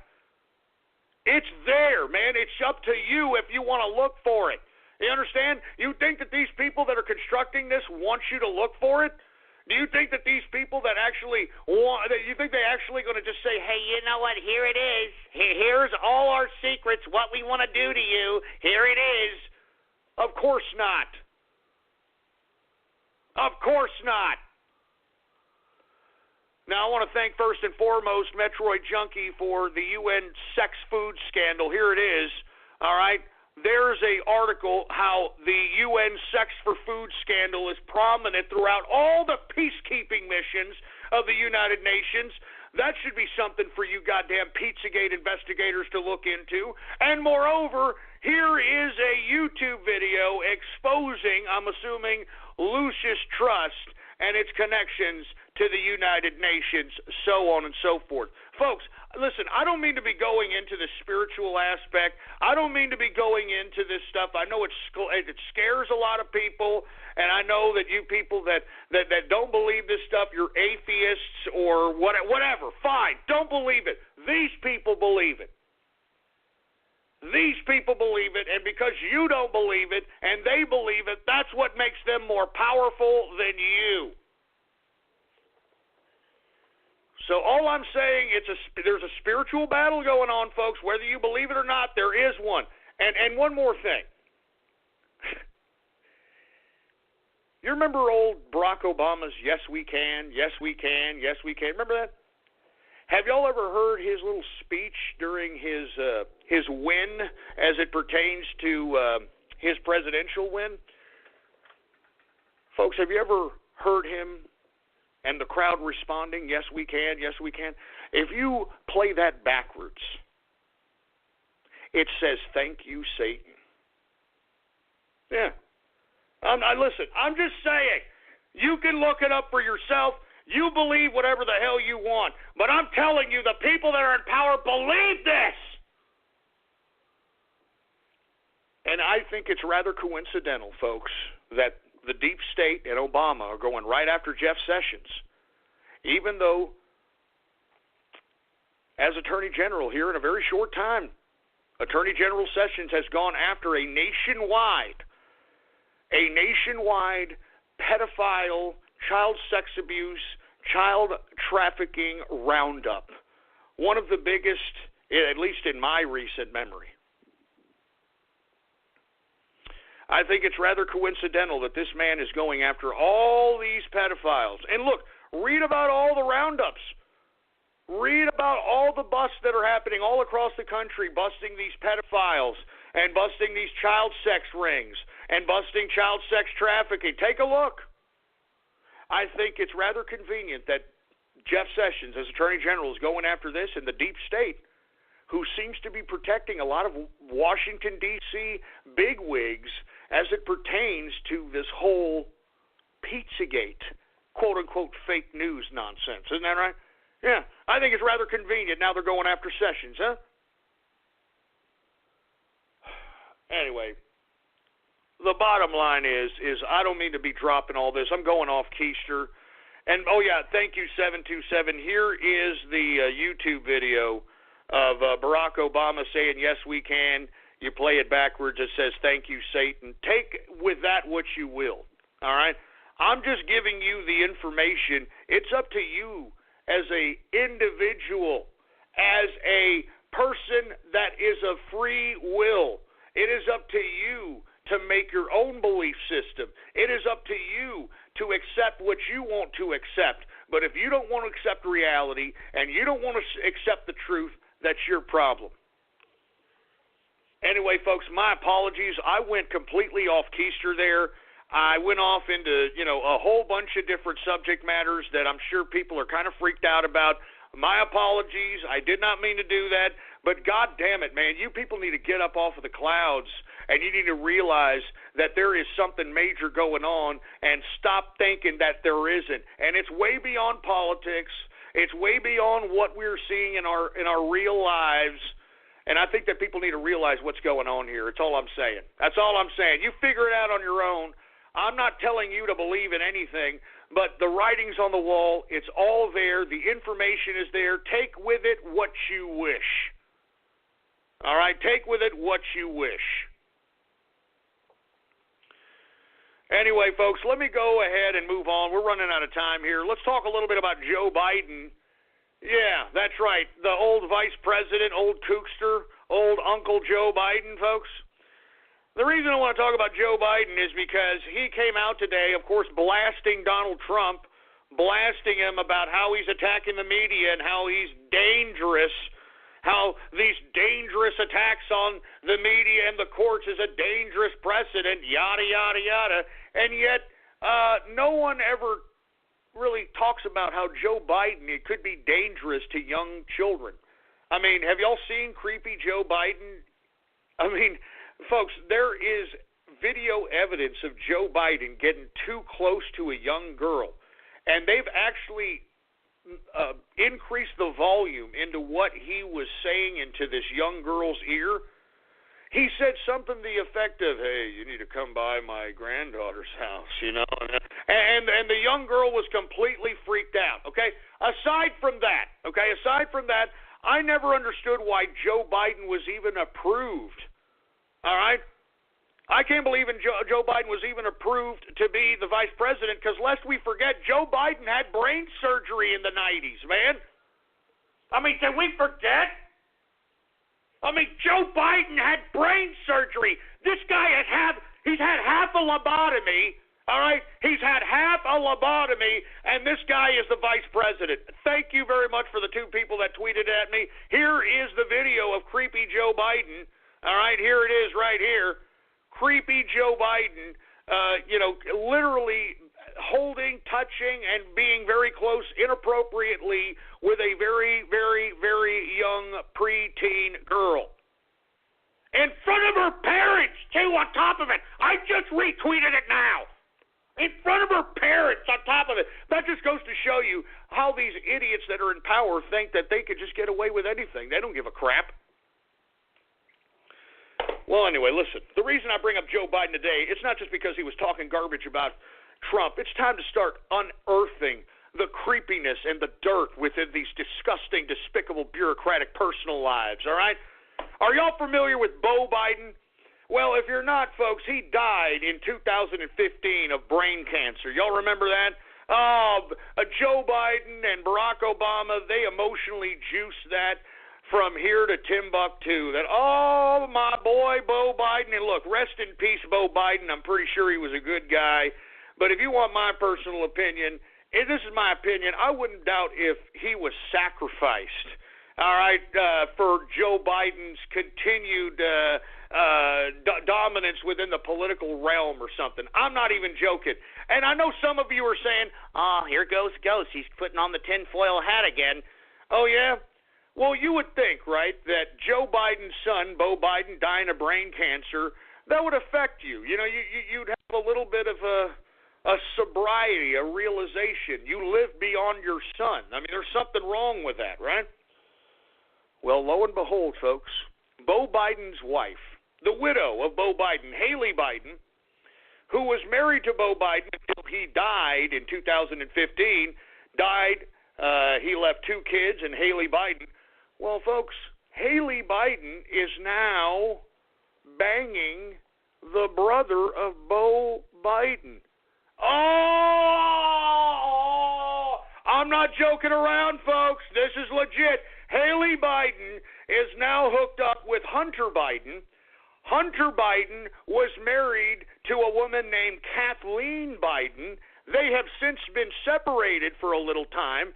And lo and behold, we've got Beau Biden's Beau Biden's widow, Haley Biden, now banging Hunter Biden, all right? Now banging Hunter Biden while being separated from Kathleen Biden. As a matter of fact, Hunter Biden and Kathleen Biden have 3 kids.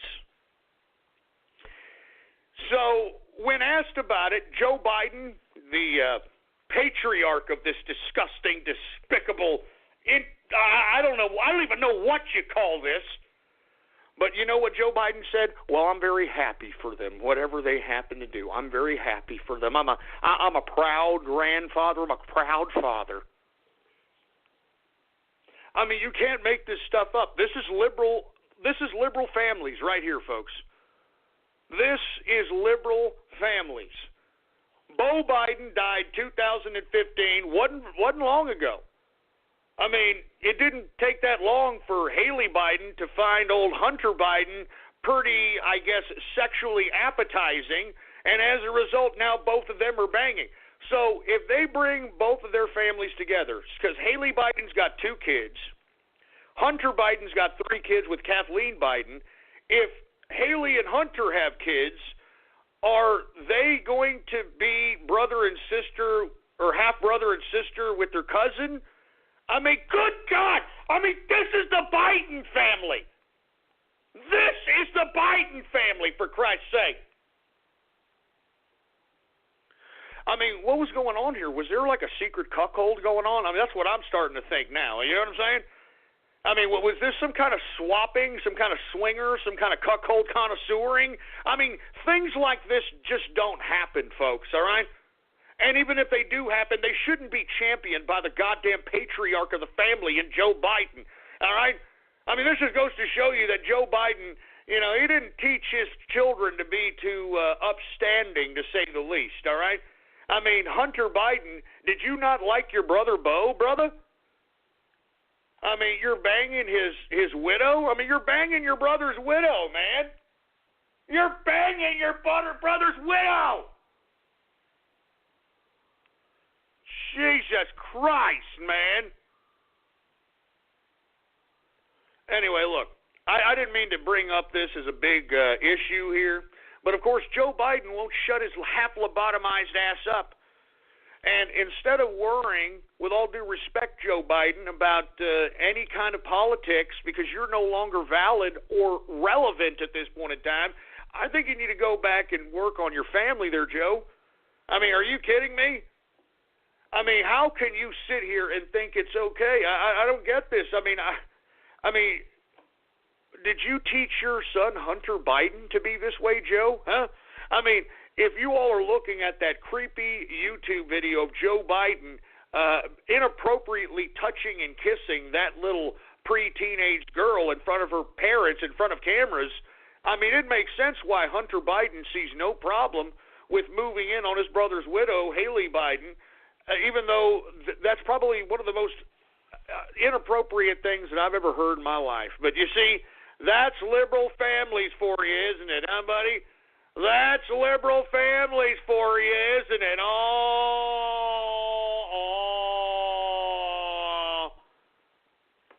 Jesus Christ, man.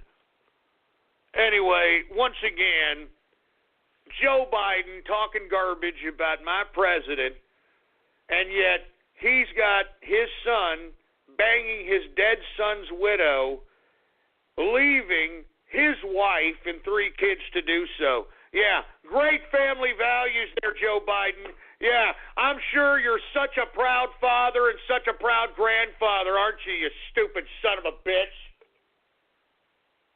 Jesus Christ. Yeah, I'm telling you, people in the Biden family should be ashamed of yourselves, you sick sons of bitches.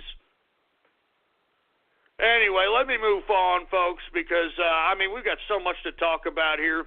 Did y'all hear about this finding? And I found it rather coincidental that the deep state also tied in this whole Russia Sessions narrative in the lamestream media when this news came out, folks. The Obama administration funneled billions to liberal groups through the Department of Justice's slush fund. And you know something, folks? This is taxpayer money that Barack Obama funneled into the DOJ. And who might you think that they funneled money to? I don't know. Maybe Black Lives Matter? I don't know. Maybe La Raza Unida? Maybe, some of these groups that are now protesting and that are now paying protesters? I mean, this is tax money that Barack Obama allocated into a slush fund to be distributed by the Department of Justice. This should be the mainstream news media story of today, but it isn't. This should be the mainstream news story of the day, but of course, it is not. Once again, folks, Obama administration funneled billions into liberal groups through the Department of Justice's slush fund. And you see, folks, this is the narrative that needs to be carried. I mean, True Pundit,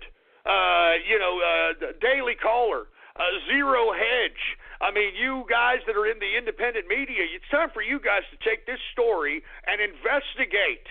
I mean, what are you doing? I mean, this should be a jailable offense.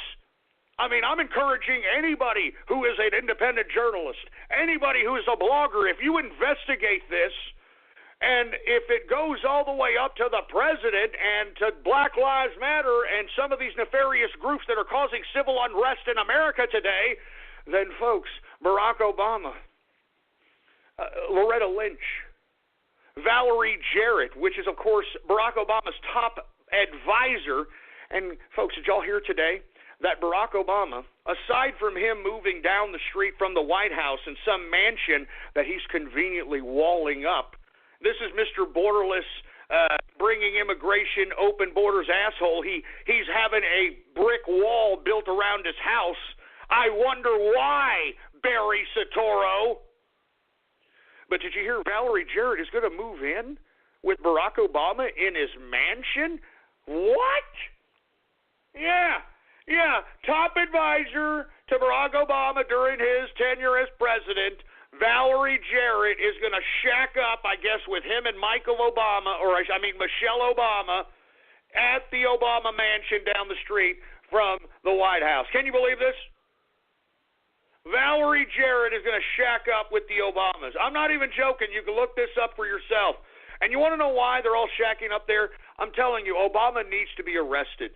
He needs to be arrested because he is the instigator of all this unrest, of all the leaks that are happening right now within the intelligence community. He needs to be arrested. I believe that this man is trying to throw some level of a coup against the United States government as it pertains to Donald Trump being president. He is trying to undermine Trump. He's trying to undermine his presidency. He's trying to utilize intelligence community assets that he should no longer be privy to and he should no longer have access to or authority of. He's utilizing that against the administration at this point, and I believe that Barack Obama should be goddamn arrested. I'm not even joking around. And listen, once we arrest him, let's just throw him in front of the American people and talk about all the things that he did that destroyed this country. You understand that? People were saying, I thought it was George Soros behind the protest. Yeah, of course it's George Soros. Who do you think's financing Obama? You think he's utilizing his $60 million from his freaking book deal to do this? No, he's putting it in his pocket. You think that he's going to utilize almost $2 billion that he got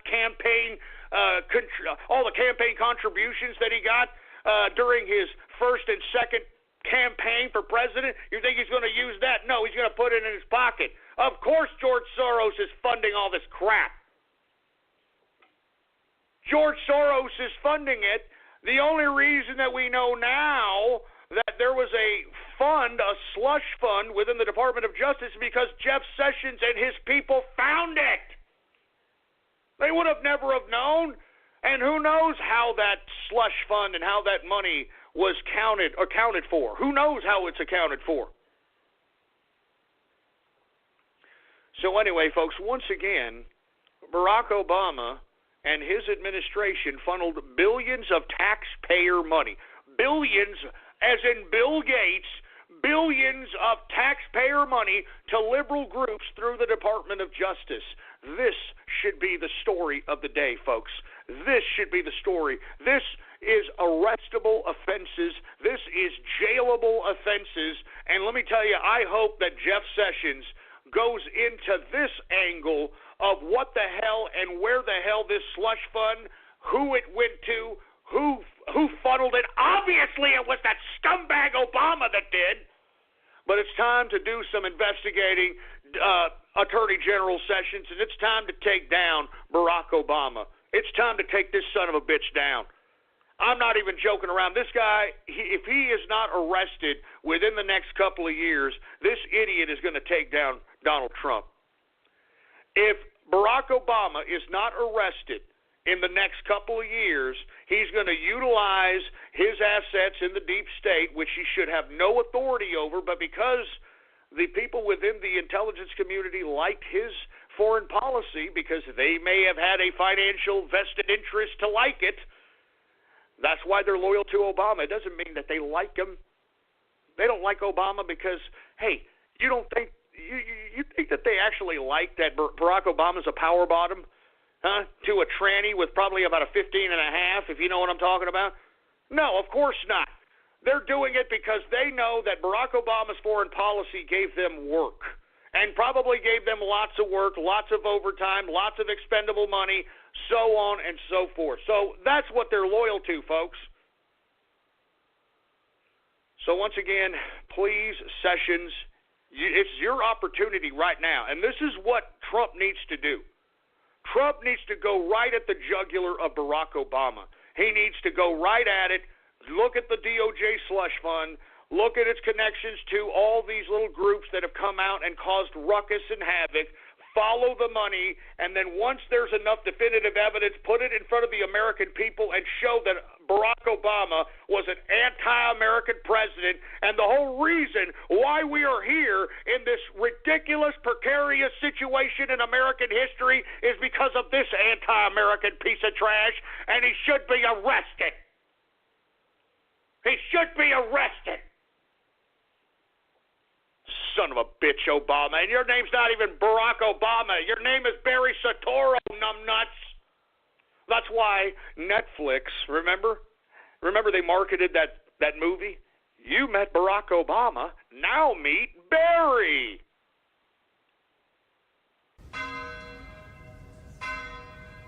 Calling the 2017 Mercedes-Benz GLA simply a compact SUV is like describing a cathedral as just 4 walls and a ceiling. The GLA is both a beautiful work of design and one of the most functional SUVs in its class, and it's available at an exceptional price. Why drive any compact SUV when you could be driving the 2017 Mercedes-Benz GLA?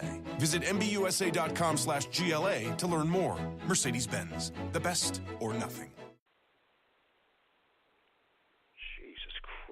Anyway, we are now in the third and final hour of the True Capitalist Radio broadcast. And, of course, I am your host, the man they call Ghost. And once again, folks, I want to thank everybody for tuning in with me. Before we get started on anything else, I'd like for everybody to please spread it around like wildfire and let everybody know that True Capitalist Radio is in effect and in the house. And we are live every Monday through Friday, 4 p.m. Central Standard Time, right here on the official website of the True Capitalist Radio broadcast, and it is blogtalkradio.com/ghost. That's blogtalkradio.com/ghost. And, of course, if you have not done so, please follow me on Twitter, folks. All right, the Twitter name to follow is Politics Ghost. All one word, no underscores.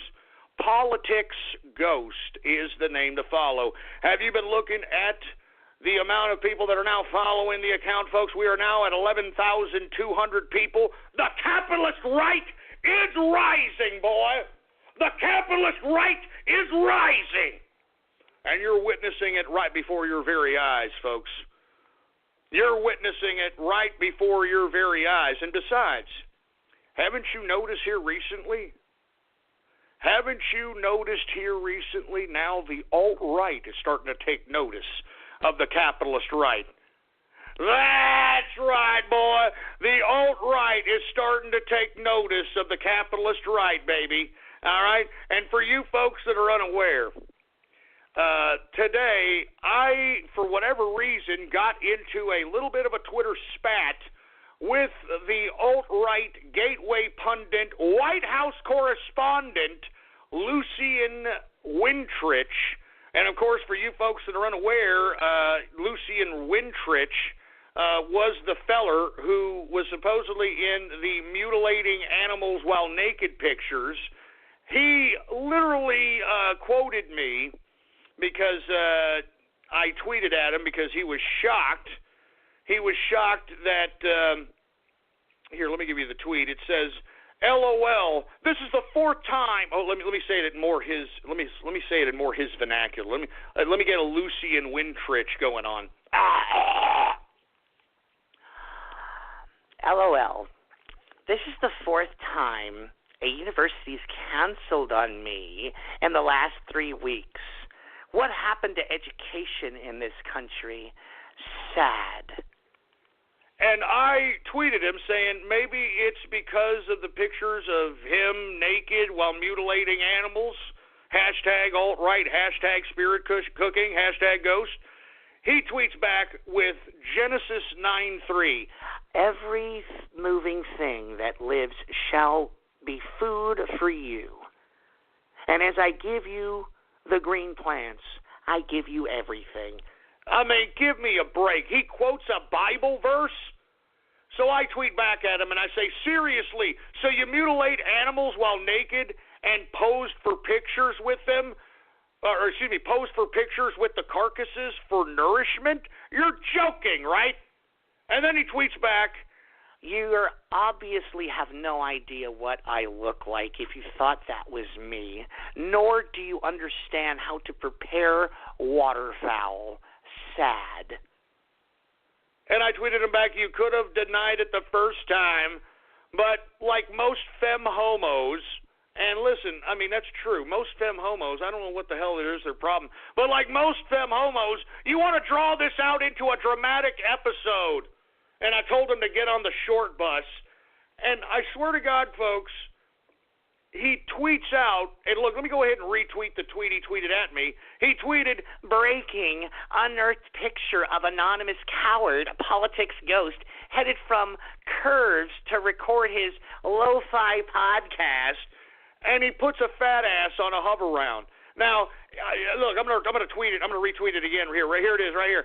Now, is this not definitive proof that this bastard is listening to this broadcast and sticking a couple of fingers up his shit funnel doing it? I mean, I'm just saying, okay? I'm just saying. Anyway, I tweet him back, and I said, look, since I got you on the horn here, Lucian Wintrich, is this how you prepare waterfowl?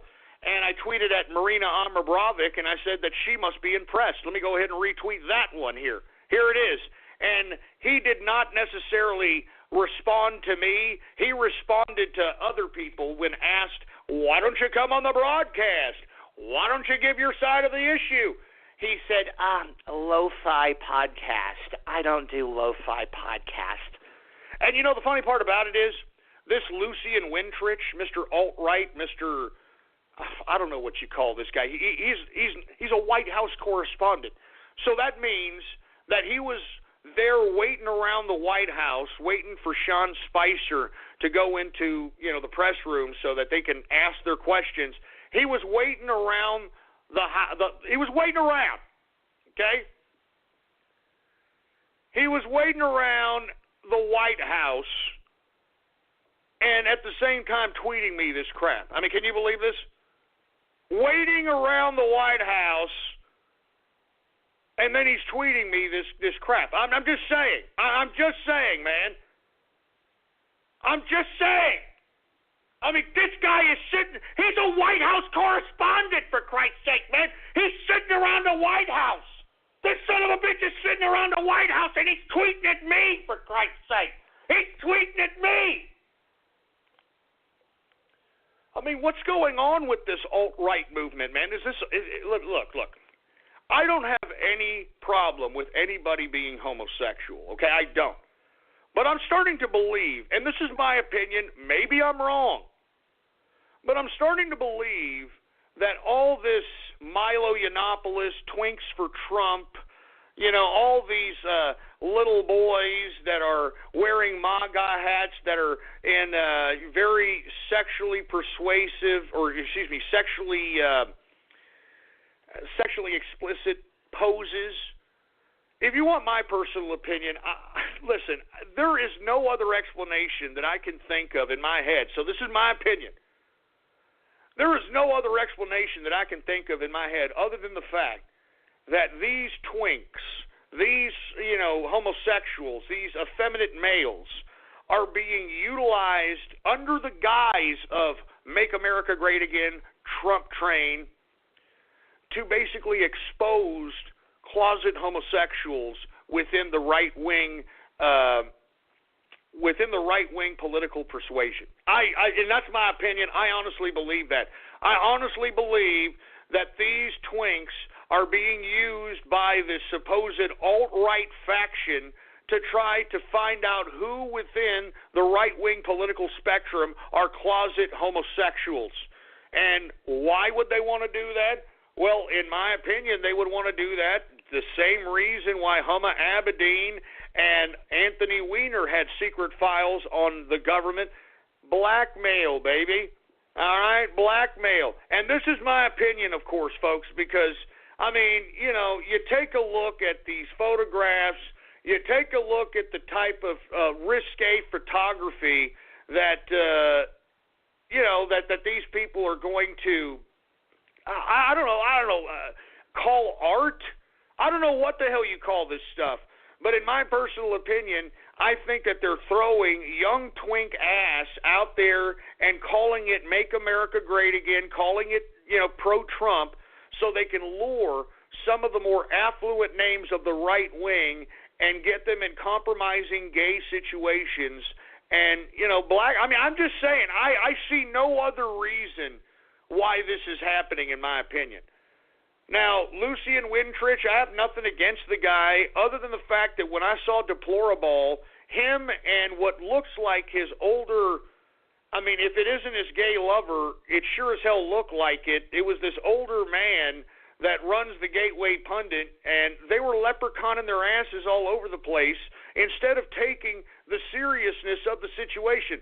Folks, you know, whether you're gay or not, when you're in a position in which you're a night before the inauguration and you're at a supposed celebration celebrating the supposed work you did to help the person being inaugurated to be inaugurated, the last thing I think that anyone should do is leprechaun their ass, all right, and act like a completely bitch fruit. All right, even if you are a bitch fruit, there are certain venues for you to act like a bitch fruit where it's applicable for you to act like a bitch fruit. But instead, these guys leprechaun their asses, and, you know, they made a complete mockery of themselves, and yet these guys got they got press credentials. And these guys are supposed to represent the alt-right. Anyway, folks, regardless, this guy, Lucian Wintrich, a White House correspondent, this guy's got press credentials for the White House, for Christ's sake. He's tweeting at me from the White House. He's tweeting at me from inside the White House. This guy is finally starting to take notice. You want to know why Lucian Wintrich is taking notice? You want to know why? Because the capitalist right is rising. And look, as I stated, I don't care what anybody's lifestyle is. I don't care what anybody's cultural background is. I don't care what anybody's gender is. But by God, when you start infringing upon someone else's belief systems and trying to force them to accept certain things that they wouldn't have otherwise accepted, I mean, that's not necessarily appropriate. And what I mean accepting is like the liberal acceptance.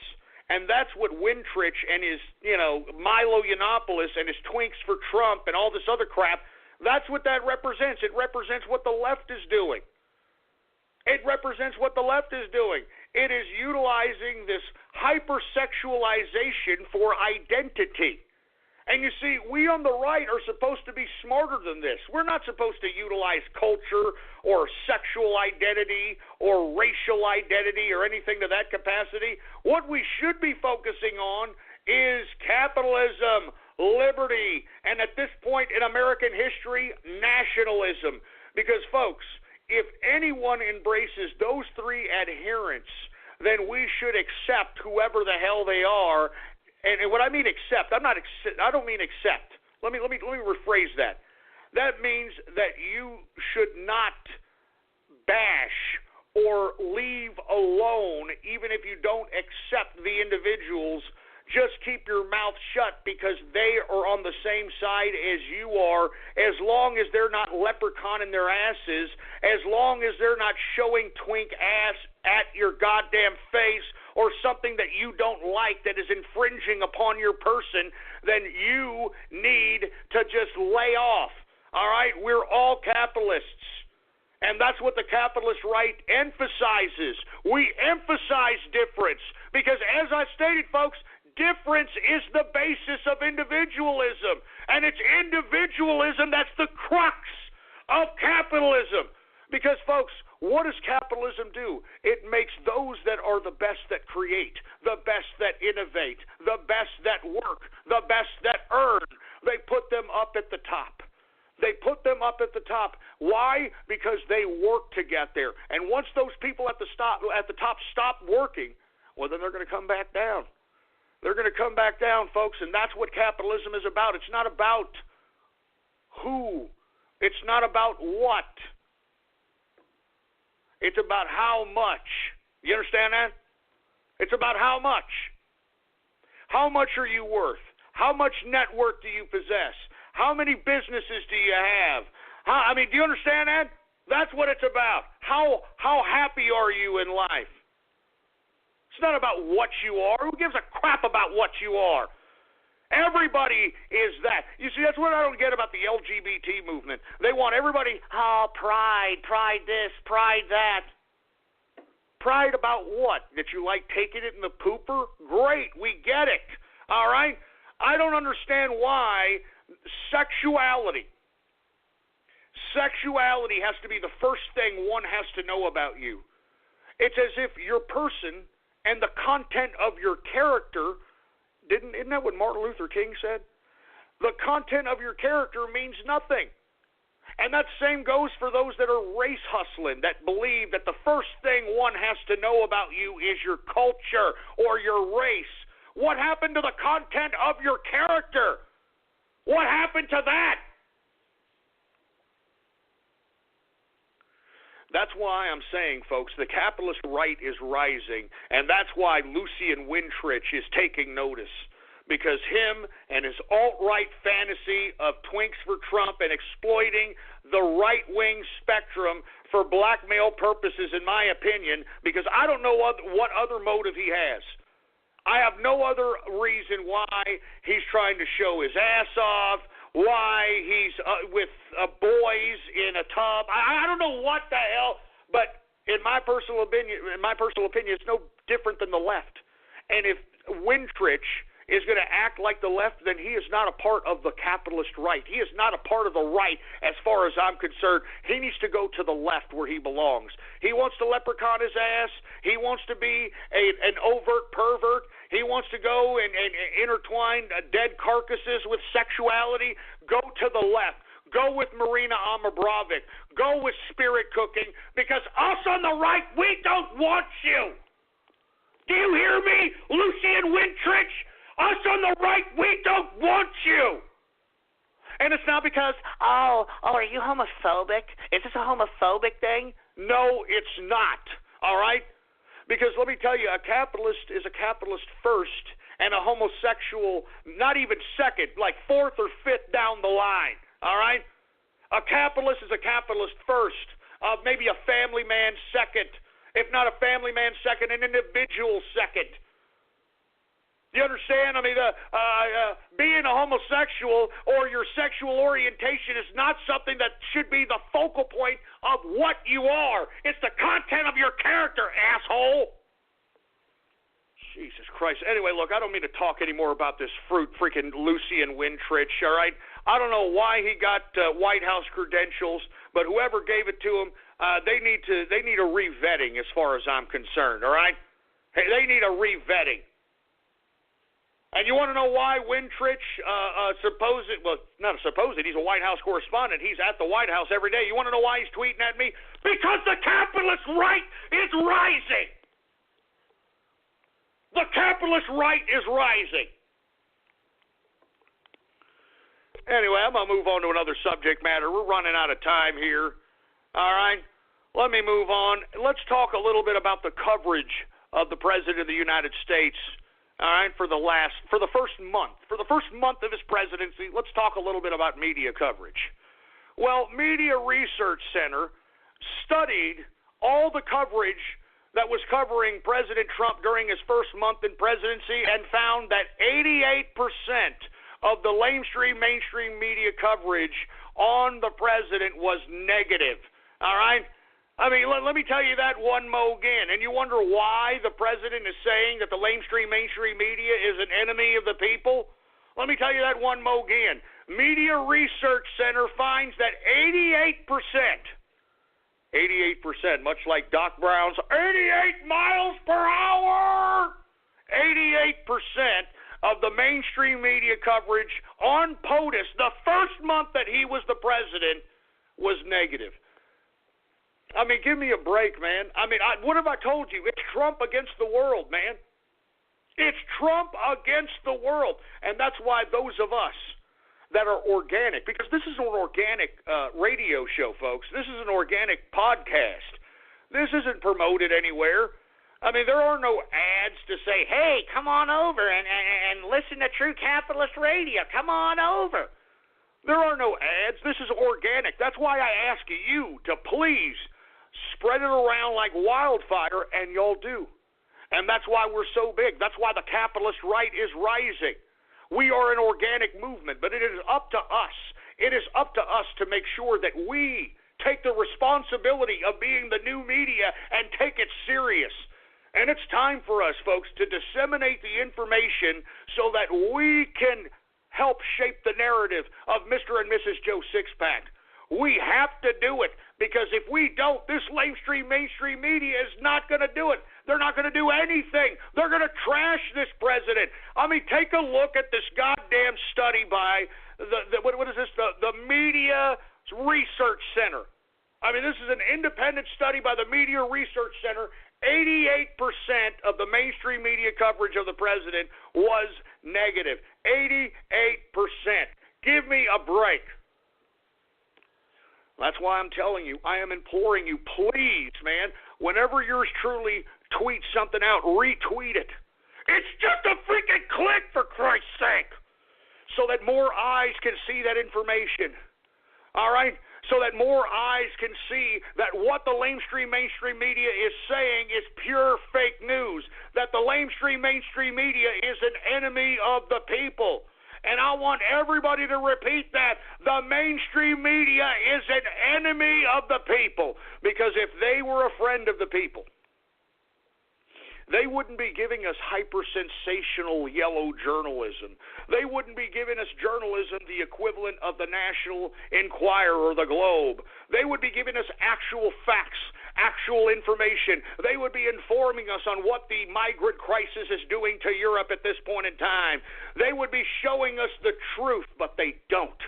Because if they were to show us the truth, if they showed Joe Sixpack the truth, Joe Sixpack will change the channel. Joe Sixpack will change the channel, and he ain't going to want to watch. And if he ain't going to want to watch, he's not going to want to watch commercials to watch the other segments. Do you get it? So anyway, once again, 88% of the mainstream media's coverage on the president in his first month as president, negative. 88% negative. Trump against the world, folks. That's why you and I, we're the mainstream media now. Let's shape the narrative of Joe Sixpack. Get on every social media that you can and disseminate that information. Get yourself a following. Whatever it takes, we need to spread the information, folks. Please listen. Please. Anyway, folks, let me move on because we're running out of time here. Do you hear what's happening out there in France as it relates to this whole election situation? Well, Fillon, who is in opposition of Le Pen, has his own problems. You can tell that Hollande, not Fillon, but Hollande, the guy that's currently in power, is trying to do whatever it takes to stop Le Pen's rise to power. I don't know if y'all saw, the day before yesterday, in which Hollande accidentally had a shot taken at him by one of his sharpshooters and actually injured two people at a speech that this idiot was attending. As I stated, I tweeted that out.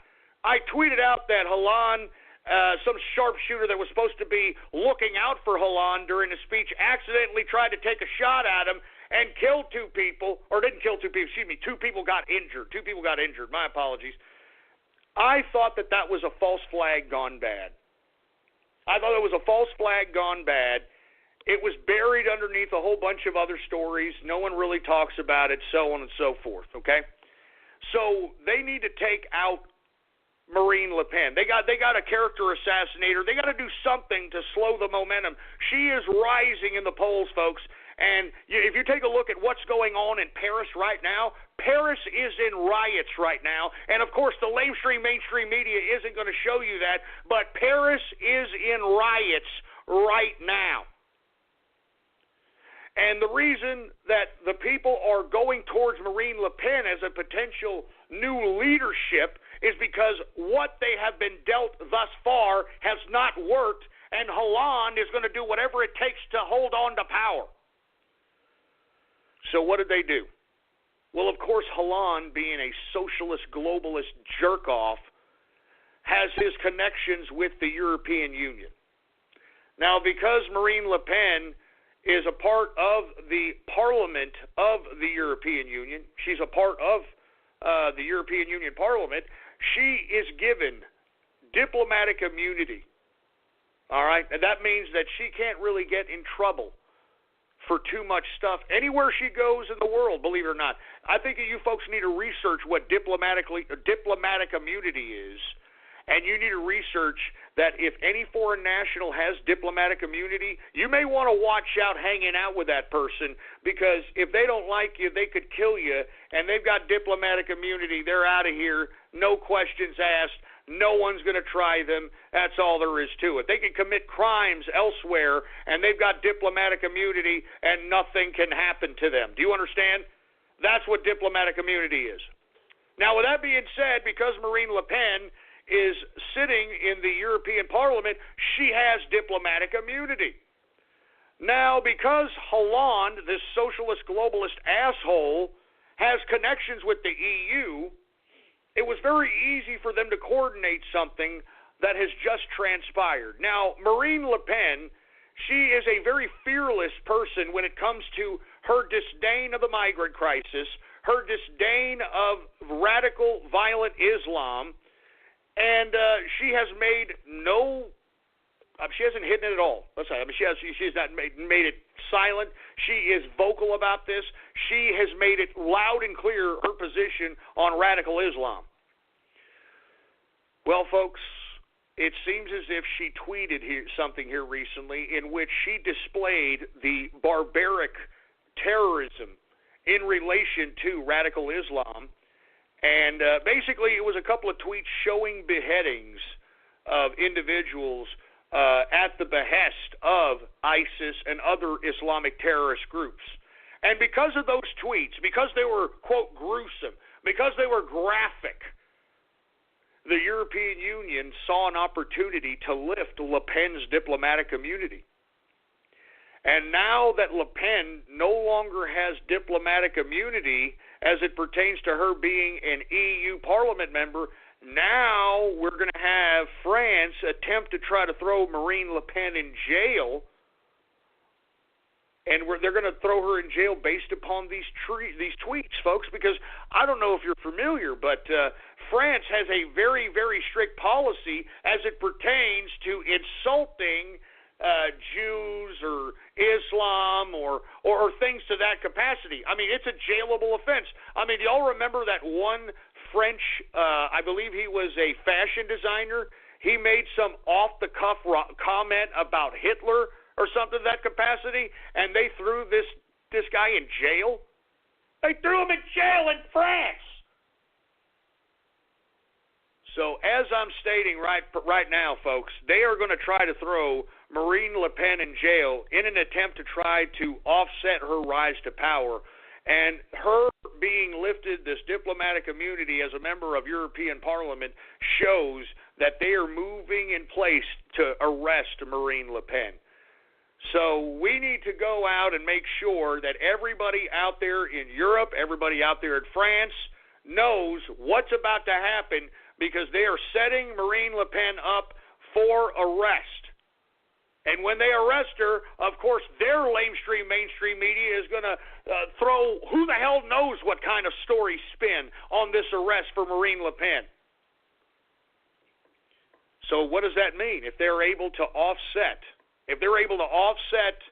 any potential Marine Le Pen rise to power, that means that France is going to stay in the EU, and that the EU pretty much stays intact, doesn't it?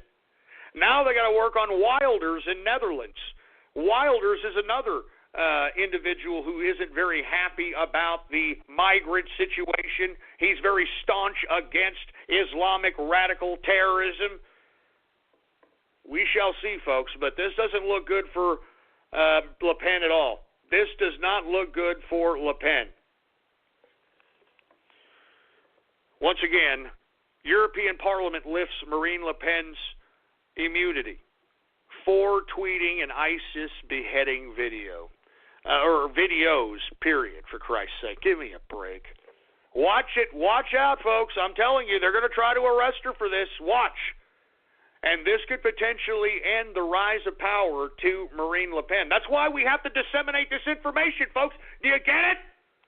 We're the new media, man. We have to make sure people in France know about this crap. We got to make sure that people in Europe know about this crap, man, because they don't. You think that their talking heads are telling them? Absolutely not.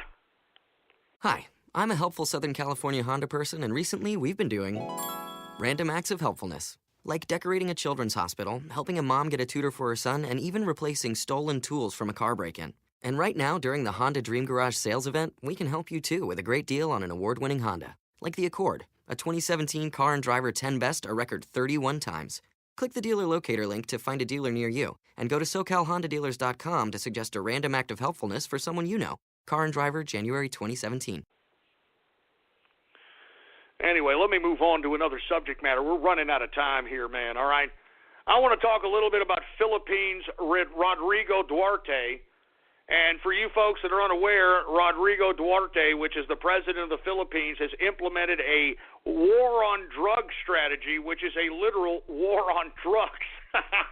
I don't mean to laugh, but this guy's policy is so barbaric and unbelievable, and it's actually happening right now. Well, Human Rights Watch is now accusing Rodrigo Duterte of instigating killing in cold blood and crimes against humanity. Now, for you folks that are unaware, Rodrigo Duterte, which is Philippines president, the country of the Philippines, he has implemented a war on drug strategy in which he has enabled the police to just shoot and kill drug dealers in the streets, no questions asked. I mean, that's Rodrigo Duterte's war on drug policy, is if you see a drug dealer, just go and shoot and kill that drug dealer. Now, since then, tens of thousands of people, from what I understand, have been shot, killed. I mean, this war on drugs policy, because so many drug dealers have been killed, users of these drugs are now voluntarily trying to put themselves in rehab. Now, I'm not trying to agree with the strategy that Duterte has implemented, because I think that it's horrible. But at the same time, I saw in an interview with RT of all networks, but it was a fairly decent interview in which Rodrigo Duterte said, look, if we were to try to help everybody and remedy the problem, it would take us $2 trillion to remedy the drug problem in the Philippines. And he goes, we don't have that kind of money. We're never going to get that kind of money. So why just go through all this wasted money? Why am I going to try to go rehab people and imprison people and house people in prisons and so on and so forth? Why not just shoot them dead? That's what he said in the interview. Why not just shoot these drug dealers dead? Why put them in jail and put them through the courts in front of a judge? Just kill them. Just shoot them. And that's exactly what's going on here, folks, all right? That's exactly what's going on.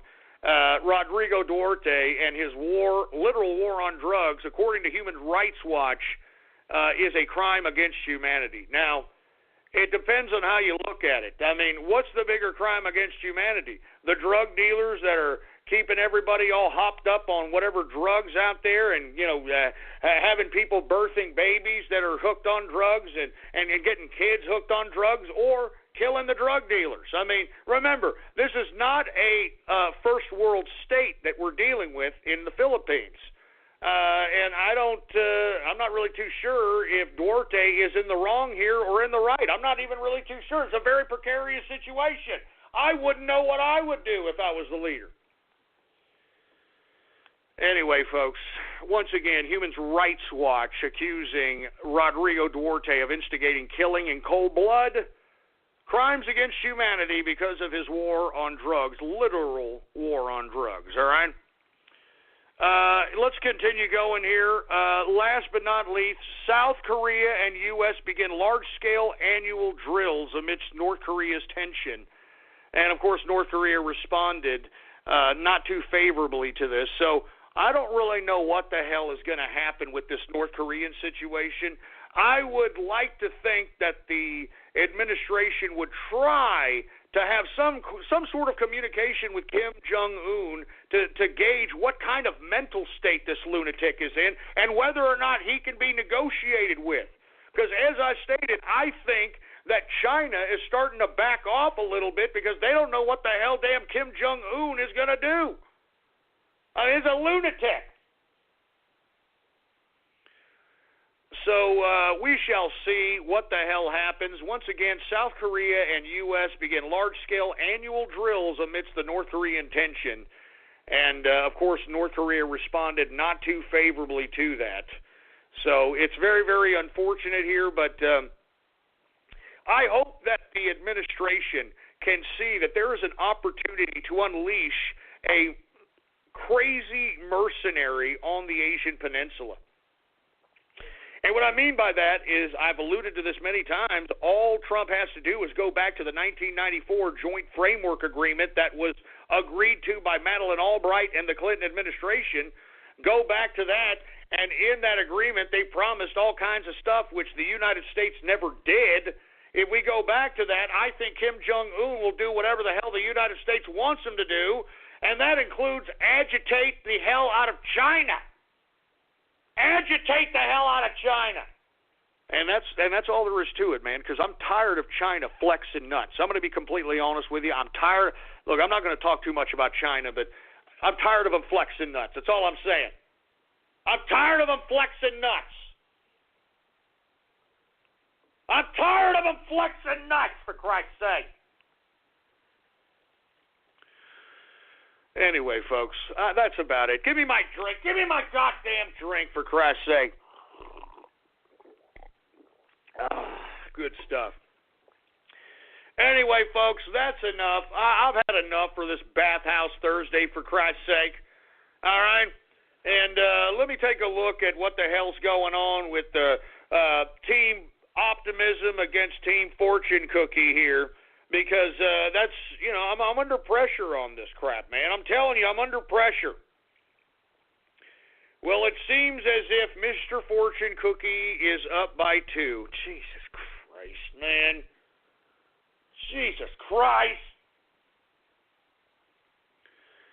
Anyway, folks, I can't believe this, man. I can't believe this many people want Radio Graffiti. Good God. This many people want Radio Goddamn Graffiti. What the hell? What the hell, man? Jesus Christ. Anyway, let's get to everybody's favorite part of the broadcast, all right? Jesus Christ. And I'm talking about Radio Graffiti. That's right, folks. Radio Graffiti, the part of the broadcast where the spectators become a part of the spectacle. All you got to do is give me a call right now at 516-453-9903. And when I call on your area code, you've got exactly 3 to 4 seconds to say whatever it is that's on your mind. That's why we call this Radio Graffiti. And before I get to Radio Graffiti, folks, Team Optimism, please represent, baby, all right? And if you want to buy Team Optimism, I guess if you want to buy a Team Fortune Cookie, too. I don't want you to, because I don't want to do this Radio Graffiti crap, man. I'm tired of getting disrespected. I'm tired of getting besmirched, man. Every day, man, every damn day. Anyway, if you want to participate, type in your browser right now, ghost.market, all right? type in your browser ghost.market. All right, and once again, these are going to be pulled down at midnight on Saturday morning. First thing, all right when Friday night at 11:59, all right, at midnight, that Saturday morning, they're going to be taken the hell down, all right? They're going to be taken down. So please, anybody who is Team Optimism, all right, type in your browser right now, please. That is the anti-Radio Graffiti side. Team Optimism is the anti-Radio Graffiti side. Type in your browser, ghost.market. We need you, man, all right? We need you. Anyway, folks, hey, engineer, do we got any goddamn Radio Graffiti callers, for Christ's sake? All right. Well, without any further ado, let's just go ahead and get to some Radio Graffiti callers right now. All right, here we go again. Anonymous Radio Graffiti. Fuck you, Texas, and fuck you, Lone Star Bear. Yeah, all right. Let's not get that started again, you son of a bitch. Anonymous Radio Graffiti. I am your host, the man they call Ghost. And once again, folks, I want to thank everybody for tuning in with me. All right. You got another thing coming, Inner Circle. Yeah. A writer, a kiss-ass, a donkey, a guitarist, and a rip-off. We were put on this short bus for a reason. Before this broadcast is over, they'll break the rules. Those things on white is for unit puppets, it's not Spanish puppets. Spare their soul. I've got my mommy, and she helps me. Oh, yeah. Take some chances. I got a video game. Yay! I got a video game. And touch each other in a way they never dreamed possible. Do you think it's still possible for Bernie Sanders to become president? The Short Bus Club. They met each other online. I don't deserve to be in the short bus. But it changed your life forever. So, hey, welcome. I mean, why don't we call ourselves something, fellas? How about, I'm not too sure, how about Cards with the Tards? Universal Pictures presents Ghost, Masked Pony, Teutonic Plague, 727 Caller, King at Undead, and Eeyore. I don't like to do too much unless it has something to do with pornographic cartoons. The Short Bus Club. You gotta be shitting me. Give me a break! Damn short bus cars! Damn it! You gotta be kidding me with these short bus cards, man. Jesus Christ, man. How in the hell and why in the hell do you people view this as a badge of honor? How in the hell can you view this as a badge of honor, assholes? Jesus Christ. Give me the mic. Give me the mic. Yeah. You're put on the short bus because you're a goddamn tard. So I don't understand how you assholes take this as a badge of honor. I don't get it. I don't get it. But you know something, boy? I'm going to tell you something right now. Just rub it in your goddamn troll terrorist and cyber vermin's face. Team Optimism has just taken the lead once again. Yes! Take that, troll terrorist and cyber vermin! Take that, baby! Yes! I'm telling you that right now, boy. You better recognize, all right? It's Team Optimism. I think you better recognize. Anonymous Radio Graffiti. This many people want Radio Goddamn Graffiti. Did you bring the toll? Confound your lousy toll. Ghost. You gotta pay the troll toll if you want to get into that Radio Graffiti. You gotta pay the troll toll to get in. You want the Radio Graffiti. You gotta pay the troll toll. You gotta pay the troll toll to get in. Troll toe. What you say? Troll toe. Hey, hey, hey. Troll toe. Here's your toll. Ghost. Radio graffiti. Shut this in. Shut up, for Christ's sake, man. I can't believe this obsession with radio graffiti. It's starting to disturb me a little bit. I'm going to be honest with you, all right? It's starting to disturb me just a tad bit. Anonymous Radio Graffiti. Radio Graffiti. I'm Donald Trump, and I support fortune cookies. Oh, shut up, you son of a bitch. You son of a bitch, no! Son of a bitch. Donald Trump would never support Team Fortune Cookie. Donald Trump would never support Team Fortune Cookie. You know it, and I know it. You son of a bitch. Give me the mic. Give me the mic. Jesus Christ, man. Donald Trump would never support a goddamn commie. Good God, man. Anonymous Radio Graffiti. Mr. Sev, Radio Graffiti. If Osama bin Laden. God, if you're listening, why in the hell do you have Donald Trump walking the face of the earth without throwing a lightning strike at this son of a bitch for being a complete and utter blasphemous idiot? Stricken this man.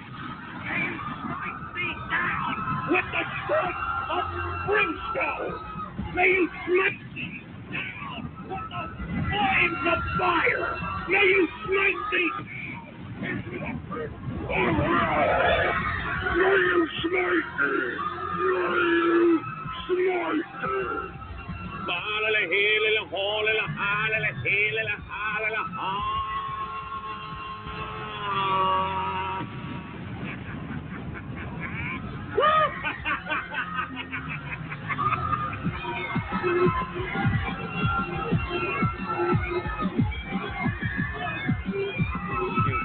Son of a bitch, that's not funny! That's not funny, you son of a bitch!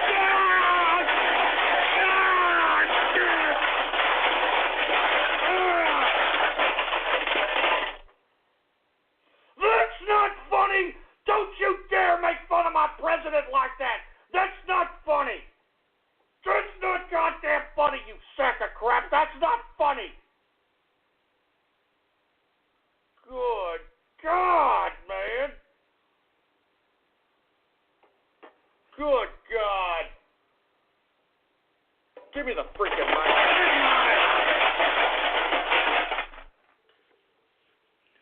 Man, this isn't funny, man. Don't you ever make fun of Donald Trump like that. Do you understand that, you sack of crap? Do you understand that? And who, you son of a bitch, who did that? That's not real footage of me, and that's not funny. Look at this. Somebody said this is real footage of me, and I'm not a Jew. I'm not a Jew. I'm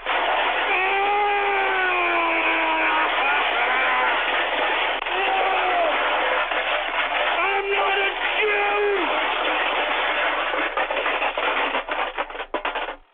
Look on Twitter right now.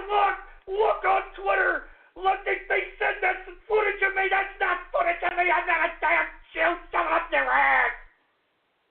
I'm not a damn Jew. Shove it up your ass. Oh, my God, man. Give me the mic. Son of a bitch. And for you people that are just listening in, somebody tweeted some kind of freaking video of somebody that appears to be Jewish, all right, picking up what looks like some kind of penny or something on the floor, and he drops his yarmulke. I mean, screw you bastards, man. Screw you. Oh, Jesus Christ, man. I mean, what the hell, man? What the hell, man? Christ, man. Anonymous radio. Hey, shut that crap up. Jesus Christ.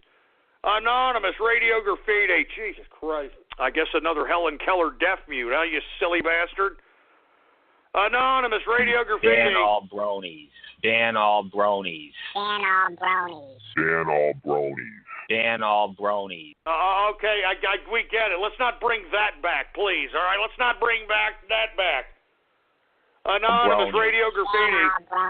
Dan all bronies. Dan all bronies. Dan. No, let's not go back to that, please. Stop. Outside the office, you exercise, eat right, but being healthy shouldn't stop when you sit down at your desk. People say sitting is the new smoking. But what can you do? Check out Veridesk, the original and easiest way to stand and sit while you work. It's simple and height adjustable with no assembly or new office furniture required. Find the size that's perfect for your desk at veridesk.com. Stand, sit, feel better. Go to veridesk.com and work the way you live. Veridesk. Work elevated. Calling the beautifully redesigned 2017 Mercedes-Benz CLA simply a four-door coupe is like describing a world-class athlete as just a good runner. With its sleek profile and powerful turbocharged engine, the CLA offers agility and design that are unmatched in its class, and it's available now at an exceptional price. Why drive any four-door coupe when you could be driving the 2017 Mercedes-Benz CLA? Visit MBUSA.com/CLA to learn more. Mercedes-Benz, the best or nothing. Anonymous radio graffiti. My name is Cleveland Brown. Oh, Jesus Christ, you son of a bitch. Anonymous radio graffiti. And I want to say happy Tard Independence Day. Creo que es hora de traer de vuelta a Texas a la patria. Texas belongs to Mexico. Oh, yeah. The yellow slut of Texas. Crockett had it coming. The Alamo booty scratcher. Oh, my God. Fuck you, Texas, and fuck you, Lone Star Bear. Fuck that fucking Alamo and fucking Longhorn State. You son of a bitch! Don't you tell me son of the Texas martyrs! Don't you tell me son of the Texas martyrs, you son of a bitch!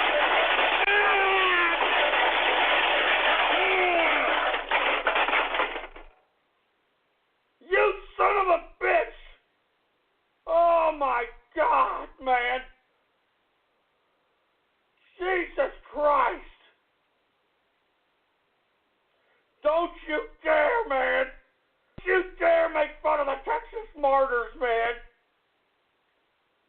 Man, what the... And you want me to put radio graffiti after this crap? I mean, good God, man! How dare you make fun of the Texas martyrs, man? How dare you? Good God, man. And you know what? Give me the mic. Give me the goddamn mic. Give me the mic. Yeah, you know what? You can make fun of the Texas martyrs all you want to, but you know what? You know what? Team optimism is still up ahead, all right? So put that in your cool terrorist cyber vermin pipe and smoke it, you son of a bitch! Jesus Christ, man. I mean, you people are pissing me off. I'm telling you this right goddamn now. You're pissing me off. You're pissing me off. You're pissing me off. Anonymous radio graffiti. Yeah, well, we couldn't understand you because you suck. Jesus Christ. Anonymous radio graffiti. Old friends and new friends and Eve. Ah, Jesus Christ. All right, start hanging up anonymouses. Start hanging them all up. Start hanging their asses up. Better yet, let's bring on some friendly face here. How about Raiden Snake, radio graffiti? Hey guys, how you doing this evening? Hey, how you doing there, Raiden Snake? How you doing, man? I'm just chilling out, as they say. Just relaxing. So what do you have to say on this radio graffiti, sir? I mean, they're just repeating really old stuff. It's getting old now. Do you know what I mean? It's like, enough already. It's beyond getting old. And they want more of this. They want more of this. No, well, I'd say, at the minute, like I'm seeing the count myself. I mean, optimism's up by 1 currently. Yeah, you know what? Thank you, Raiden Snake, for rubbing it in their faces, man. Twist it in their face. Optimism is up by 1, and don't you ever forget it, you sacks of crap, all right? 352 Radio Graffiti.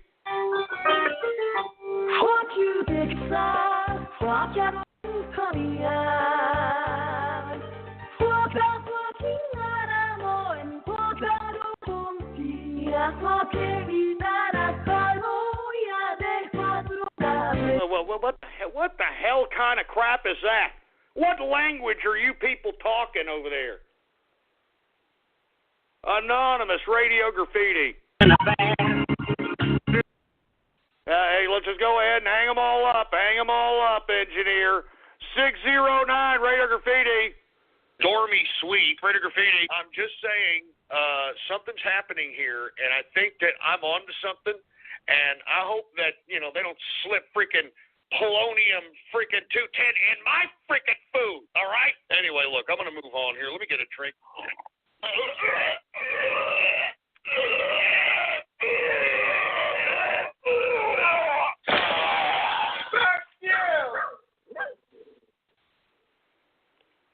You son of a bitch. That's not funny! That's not funny, you son of a bitch!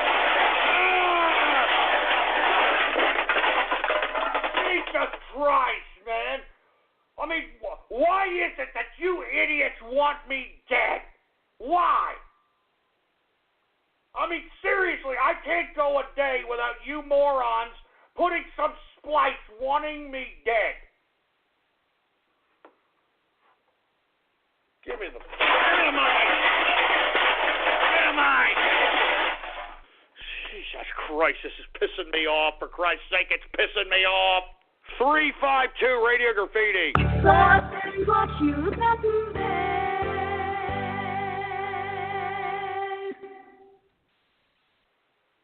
What the hell is that about, for Christ's sake, man? Stick a Ginsu knife up your ass with that crap. 443 Radio Graffiti. Thank you, God, I got this again. No wonder you get so angry. You let those loud, obnoxious, fucking monotonous fucking little splices go. Why don't you actually have some real people talk? I'd like to give a shout out to Comfy Zone. And, I think we need to have some of this weed that I'm smoking, Ghosty Woasty. You might like it. It's called... You know what, Broad? You know what you need to do? You need to get in the goddamn kitchen instead of talking to me like this. How come you're not in the kitchen right now? What, motherfucker? I could be like that. Why aren't you in the kitchen? You doing today, buddy? Just want you to come on and talk about, the inner circle. Because I probably stick a dildo up my ass and I'll sit there and, talk about random shit all day. What the hell is it? Get this stupid, dumb skankosaurus broad off. You could tell that this is some screwed up fat broad, that obviously doesn't have the high hard one going on anywhere because she wouldn't be here. All right? Trying to make fun of Raiden Snake. Don't make fun of Raiden Snake, you fat cunt. All right? Excuse my French, but don't make fun of Raiden Snake. All right? He doesn't sound like an Aussie. He sounds like that gecko from the Geico commercials. All right? So shove it up your ass, you fat broad. All right. How about Distilling Capitalist Radio Graffiti? Hey, buddy. I just got a message for the trolls. I am the one that put Mr. Optimism in the lead. Now, you guys can try and fight a battle all you want. All you're going to do is waste your money. We have the inner circle. We have the money. We have the power. Don't fuck with us. Otherwise, you're just going to be wasting money. Take it easy, guys.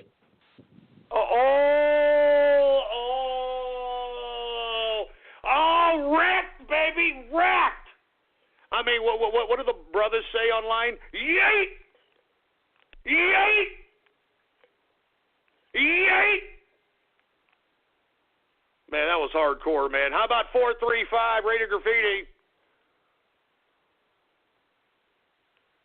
Yeah, you're a Helen Keller deafness. Shut up. You should have been ready, for Christ's sake, you son of a bitch. All right, how about, let's see, who else do we have here? How about Anonymous Radio Graffiti?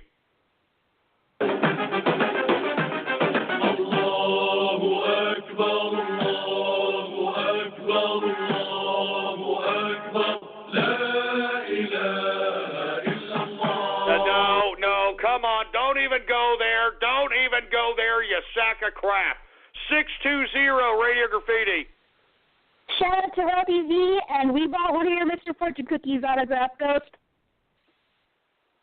Oh, no, come on, no. Don't buy more Mr. Fortune cookie. Please stop. Please stop. 360 Radio Graffiti. I don't know what the hell's going on here, folks. I'm going to be honest with you. I don't know what the hell's going on here. If you're a man that's been raped, I'd like to rape you too, no matter how slight. I'd take you a trip to the woodshed, boy. Oh, shit. Oh, Christ. Oh, Christ, no. Get away. Get away. I'm armed. Get away. You like that crap? Take that, you stupid loser. Shut up, Templeton.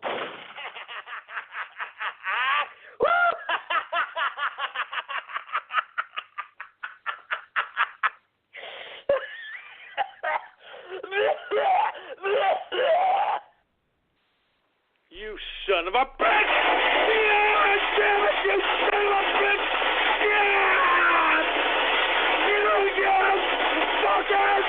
Yeah! God damn it, I'm done! I'm done with this bathhouse Thursday! I'm goddamn done! I'm goddamn done with this bathhouse Thursday! I'm done! I'm freaking done! I'm freaking done with this bathhouse Thursday, man. I'm so done. I'm done. I'm done. I'm done. Good God, give me the mic. I'm done with this goddamn bathhouse Thursday, for Christ's sake. You know what? Follow me on Twitter if you want to. I don't care. Politics Ghost is the name to follow. All one word, no underscores. Politics Ghost. And Jesus Christ, man, please, Mr. Optimism, Pro Optimism, type in your browser right now, all right? Ghost.market, all right? We've got one more day, man. One more day, for Christ's sake. And what the hell is this?